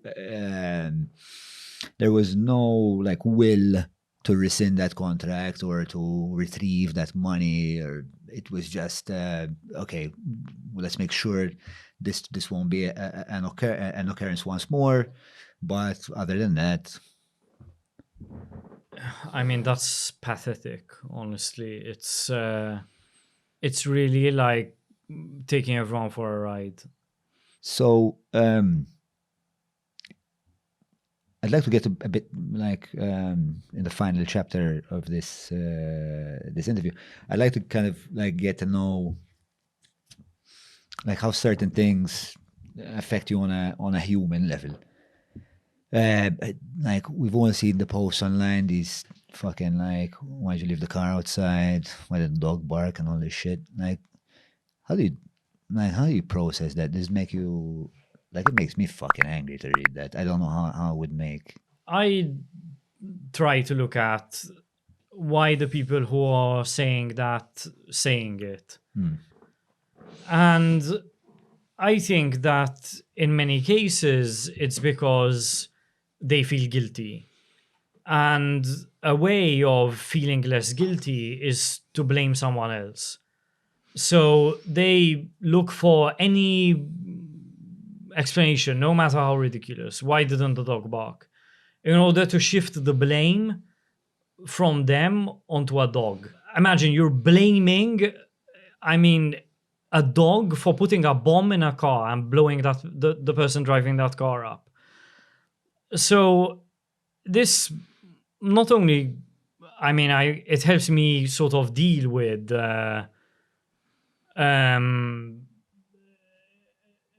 these absolutely crazy, deranged things that people are saying that would otherwise make me uncontrollably angry.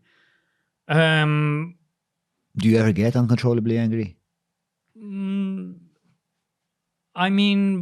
There have been moments where at the time of the murder, I was so angry. I wanted to turn up outside the Prime Minister's office, kick the door down and beat him into the floor. To me, he was responsible for creating the situation that led to my mother's murder.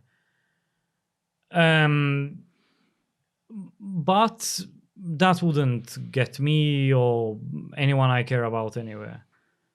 And it's probably what the people who are responsible for the murder would want me to do. So you deal with you avert anger through almost. Fuck. Look, it's normal. Empathy. Yeah, what you're talking about is empathy. No, that's not what I'm saying. It's normal for people to feel anger, and it's good. What's important is that you have the tools and the ability to channel that anger into something productive. Many people lack this. Instead of doing something constructive with their anger, they do something destructive or they do something stupid. education, working with the right people, learning from the lessons of others, listening to what people tell me. Are you saying that the anger is still a fuel that you channel in the right direction? I mean, it's a fuel for everyone. If, I don't know, if someone deliberately crashes their car into yours and you don't feel anger and you don't channel that anger into calling the police, what is your life going to be like? But are you still angry today? Yes, I am, obviously. And that's not going to go away. And I think it's totally justifiable. I mean, the important thing is that we channel that, me, my family, everyone who's angry about my mother's murder channels that into something constructive. How does you touched on the family here, and how does the family deal with it? I mean, there's so many emotions there, and then there's this huge monster that you guys are trying to take down. Like, what kind of toll does that take on a family? I mean, it's difficult to describe. It's every single day is a nightmare. I mean, imagine the worst day of your life. It's like that every single day. And there are moments, you know, where something happens that makes you feel good, that makes you feel like you've accomplished something. Like, for example, the monthly vigil is so important to me because it's one day a month where I feel uplifted by the actions of others. Being there in the crowd with other people who care about justice, it's incredibly uplifting. So there are moments like that, yes, but the majority of the time, I mean, it's a nightmare. And I guess one of the worst parts of it is that when you're the victim of a terrible crime, you expect that in that moment, authorities will be there to assist you, that you can trust them to do their job properly. But for us, it's just been one long fight to make sure that things are done properly. That, I think, to me, is one of the worst things, because in that moment where all you want to do is lock yourself in your room and just be alone and have some peace and quiet, instead you have to be out there throwing punches. Did you have time to mourn? No, I'm not at all, not in the least. I mean, it's just been postponed since 2017. And the reason for that is that my family, we just simply haven't had a chance to rest. And it's not out of choice, it's out of necessity that we're always out there, that we're always working towards justice.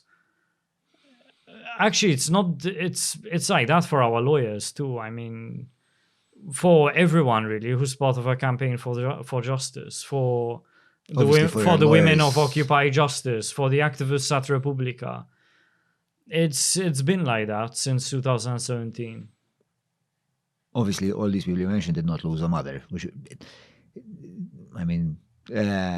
But even if my mom wasn't related to the people who are out there fighting, a lot of my mother's readers had a connection to her through her writing, and they felt close to her. They felt like they trusted her, and they felt like as long as she was there, at least things were fine. And when she was gone, it felt like they had lost a part of themselves. So this nightmare that you're reliving every day, what would it look like to wake up from the nightmare? I will never wake up from it because my mother was murdered almost in front of me, and I mean, someone would have to remove part of my brain to take that away from me. But what we can hope to do is at least make things a little better. Make sure that doesn't happen again. Make sure that my mother didn't die for nothing.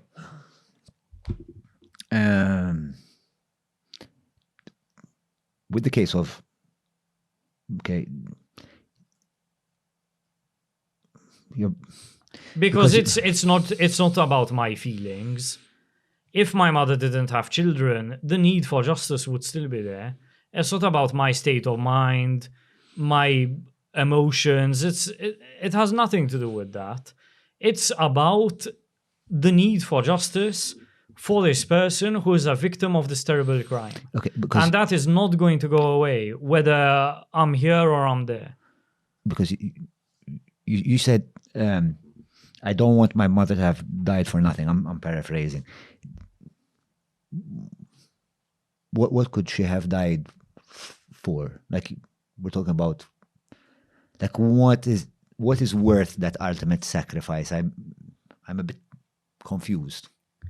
What did the people who murdered my mother want to do? They wanted to stop her work. Why did they want to stop her work? Because they wanted to get away with corruption. So, in order to make sure that my mother didn't die for nothing, we have to make sure that the people she was investigating face justice. This is crucially important. Again, not just for me, for the victim, my mother, and for the country itself. Has the country done enough? Does the country merit? There are moments when I feel like, to hell with it. But what sort of quickly brings me back into focus is this need for justice for my mother. That it's not about how I'm feeling at the time. It's not about sort of removing my sense of frustration. It's really just about justice for my mother. Okay,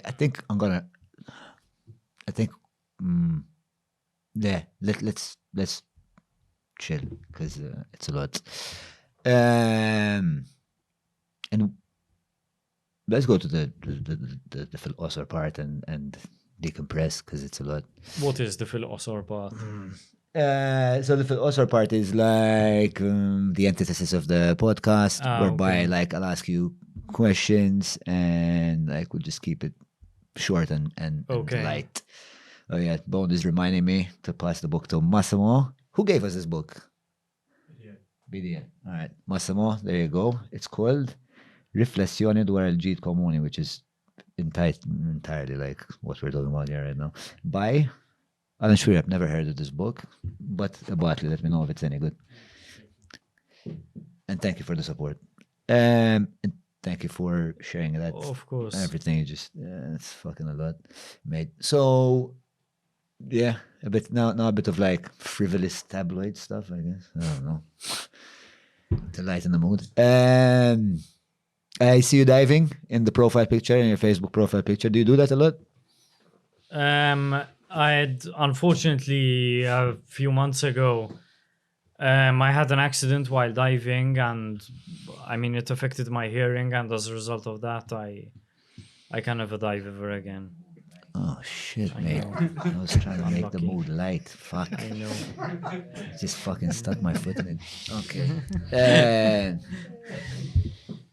What's a good movie? But like, were you a proficient diver? Were you doing it like regularly? No, I mean, I did it because I enjoyed it. But I'm not a professional diver. I was never a professional diver. No, far from it. Oh, okay. So you're just posing for Facebook, you con man. So what's a good movie you've watched and why? And why? What do you mean why? Why do you Not watch mux it? inti saqsi. Why is the Inti good saqsejt. movie? The last Did I film I write that watched, I question? think, I wrote- was The Big Short. Amazing, It's a really good film. He the same guy that did Vice, the writer. I think it's the same guy that did don't remember. Vice and the same guy that did Succession. It was Alan Sorkin, no? The writer. No, not Sorkin. No, Okay. not Sorkin. Find me the writer of The Big Short. This is crucial now. Writer, director. Yeah, you've seen Vice as well. I About don't think so. so same writer, same like extreme concept. Yeah. Adam Say it, McKay because u I Charles fancy it. Randolph bħala screenplay, The Big Short. Yeah. Vice is about the vice president of Bush, Dick Cheney, Yes. and like his okay. rise to power, and brilliantly shot. Why'd you like it? The Big Short. Hmm.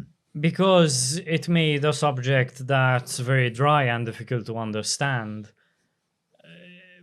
entertaining.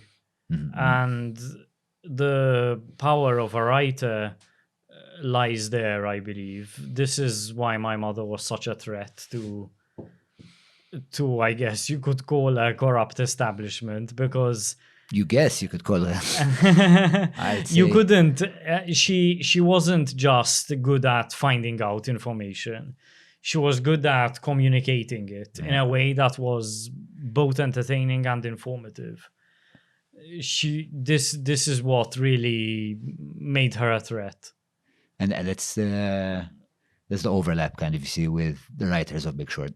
Yes, because the subject matter of that film is really dry when you read about it in a news article or a book. But they really succeeded in making it entertaining. Yeah, like the bathtub scene. Exactly. Love the bathtub scene. Okay. What about the Maltese people do you love the most? I like people in general, despite everything. And I've lived in many different countries, visited many different places, and I've liked every single place I've lived in. I've liked almost every place I've visited. Where have you lived in? I lived in Germany, France, Costa Rica, California, Greece. You've London. lived in all these places? Yes, some for a long time, some for a short time. That,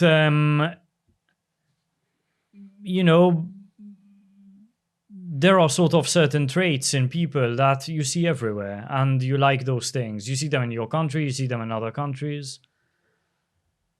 I don't know. What traits are these? What traits do you like? I like people who are hardworking, intelligent, have a good sense of humor, who are interesting, different. I like those kinds of things. And you can find people like that everywhere. There are some cultural differences, I guess. For example, I do like that in Malta, where, we talk and we're more open about our feelings or what we're thinking. I do like this about Malta. It's easier to make friends here than in some other places, for example. Do you find like it's when you... Or maybe not easier to make friends, easier to kind of strike up conversations, I suppose, because friendship is a big word. I do like that. Did you find that you had, like as a Maltese person, had a greater ability for starting up friendships when you were abroad? No, not really. I mean, it comes down to your personality, and that's not something that's determined by your nationality.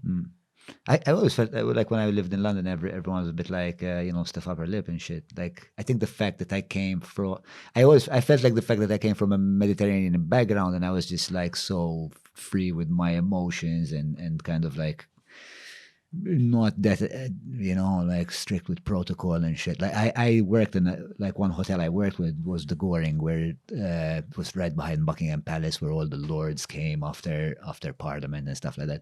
I always felt like the fact that my Mediterranean disposition allowed me to create bonds really, really quickly. I don't know if you experience the same. It depends on who you want to create bonds with. I'm down the rabbit hole, you know. So, what music do you listen to? I mean, this is going to sound like a cliche, but I really do like lots of different kinds of music. I like reggae, I like electronic music, I like Bob Dylan and the Rolling Stones. Do you listen to like different kinds of music and different kinds of... Sometimes when I'm working, I listen to mostly electronic music. Without words? Yes, believe it or not, without words. Yeah, I mean, while you're working, like, I could never fucking listen to someone singing a song and work at the same time. It would drive me nuts. Yes, but my mother was a huge lover of music, and when I was growing up, the house was always filled with music. What kind of music did you listen to with your mom? Bob Marley, Bob Dylan. She loved Bob Marley. Ever since I was a kid, I remember Bob Marley. Just like pumping around playing. Yes. Oh, wow. She had a huge collection of his albums on CD. Did she like the message or the musical aesthetic? Or maybe both? I mean, my mother grew up in a society where women were just expected to obey and to know their place in society. And people in general were expected to bow down to authority, no matter how corrupt it is. And I guess Bob Marley symbolized rebellion to that in the form of his music. Mm-hmm. Yet without like somehow still having a peace and love. Not really, because I don't think that music is just about peace and love and accepting everything as it is. It's about historical wrongs and righting those wrongs, about freedom and justice and the kind of principles that we find ourselves fighting for today. No, but what I'm saying is like that the lamentations were always kind of like underpinned. Even the style of the music and the cadences of like the chord progressions, you know, they're very distinct to, for example, I don't know, System of a Down, you know, which are like the vocals very aggressive, and you know what I'm saying? Like there's still a very kind of harmonious feeling. Like what Bob Marley is promising you is that post-rebellion we can have a loving community, whereas System of a Down just wants to be like, I guess, down with the system in a sense, no? Okay. If podcast fail, I'm going to become a music critic. Thank you for supporting me, Matt. Thank you for supporting me. So, do you have free time at all? Now? No. Like, you mean in general? Not really. It's difficult. The cases are always on my mind. Things come up when you don't expect them to come up. I don't have a boss from whom I can ask for time off. Resources are always limited, so we have to do as much as we can with the little time and other resources that we have. This means, unfortunately, that I hardly ever get a chance to get a break. So I was going to ask you what to do at your free time, but apparently you don't have any. No, I do like, I do like hiking and, you know, going to places I've never been to before, you know, all the stupid cliche stuff. I do like that. Yeah, I think for me, going to places that you've never been before is the closest thing to revisiting your childhood, where everything, like the novelty, you know, that's like the number one reason I like traveling, because it feels like, you know, when you were a kid and the first time you saw the sea or some shit like that, like there's still stuff I haven't seen, you know, like, and the first time you see them, that's wondrous. The world is a very big place, and that's also a cliche. Thank you. People should aim to see as much of it as possible. I agree. So before I wrap this up, just wanted to say that I don't know if you remember when we went to that restaurant in Yes, I do. In Slema. like the way, and you remember my son there, and you guys were talking Yes, about. I think I remember. But there was more than one kid. I remember a lot. Like it was like a monkey house. Was it? No, but No? those were the kids on the other table. No, I okay. only had one monkey at the time. Probably referring to I do get strange around food. And just like the way you interacted with my son, like we were talking about like politics and corruption. This was like, I think post 2017 election. And just the way that like we'd be talking about something like super sensitive and complex, and then like my son would be like just like stick a poorly drawn stegosaurus in his face. Like, look at this. And the way you stop the conversation to really address what my son wanted to tell you, just made my mind a very genuine human we being. have a shared love of dinosaurs. You love dinosaurs? You genuinely love dinosaurs? I love dinosaurs. Yeah? Okay, so maybe that was it. But anyway, I just thought I just left thinking you're a super genuine guy. No, it's just the dinosaurs. It's just the Sorry, Jon. dinosaurs. Really, you're a fraud. Like that fucking condensed bag of farts with a smile, Mitzi. So, bro, thank you very much. Did you enjoy the? Yes, I did. Like you're gonna say no, fuck this shit. Where's know. the fucking taxi? No, how was the experience?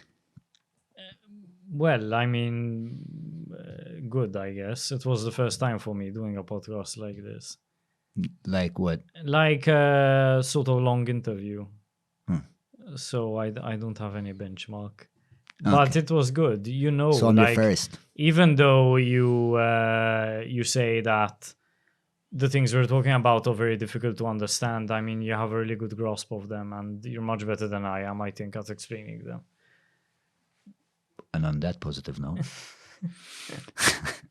Matthew Caruana Galizia has been an absolute honor. And he's to have been you on. one of the very few guests who managed to speak more than you did, John.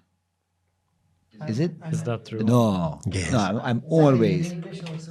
And always, yeah, Mark understood most of it this time. Thank you very much for being with us. Patreon.com/Jon Mallia. Maybe we can get some of those stands so I can stop hitting the bloody mic and Bon can stop going crazy. See you next week, guys. Sahid.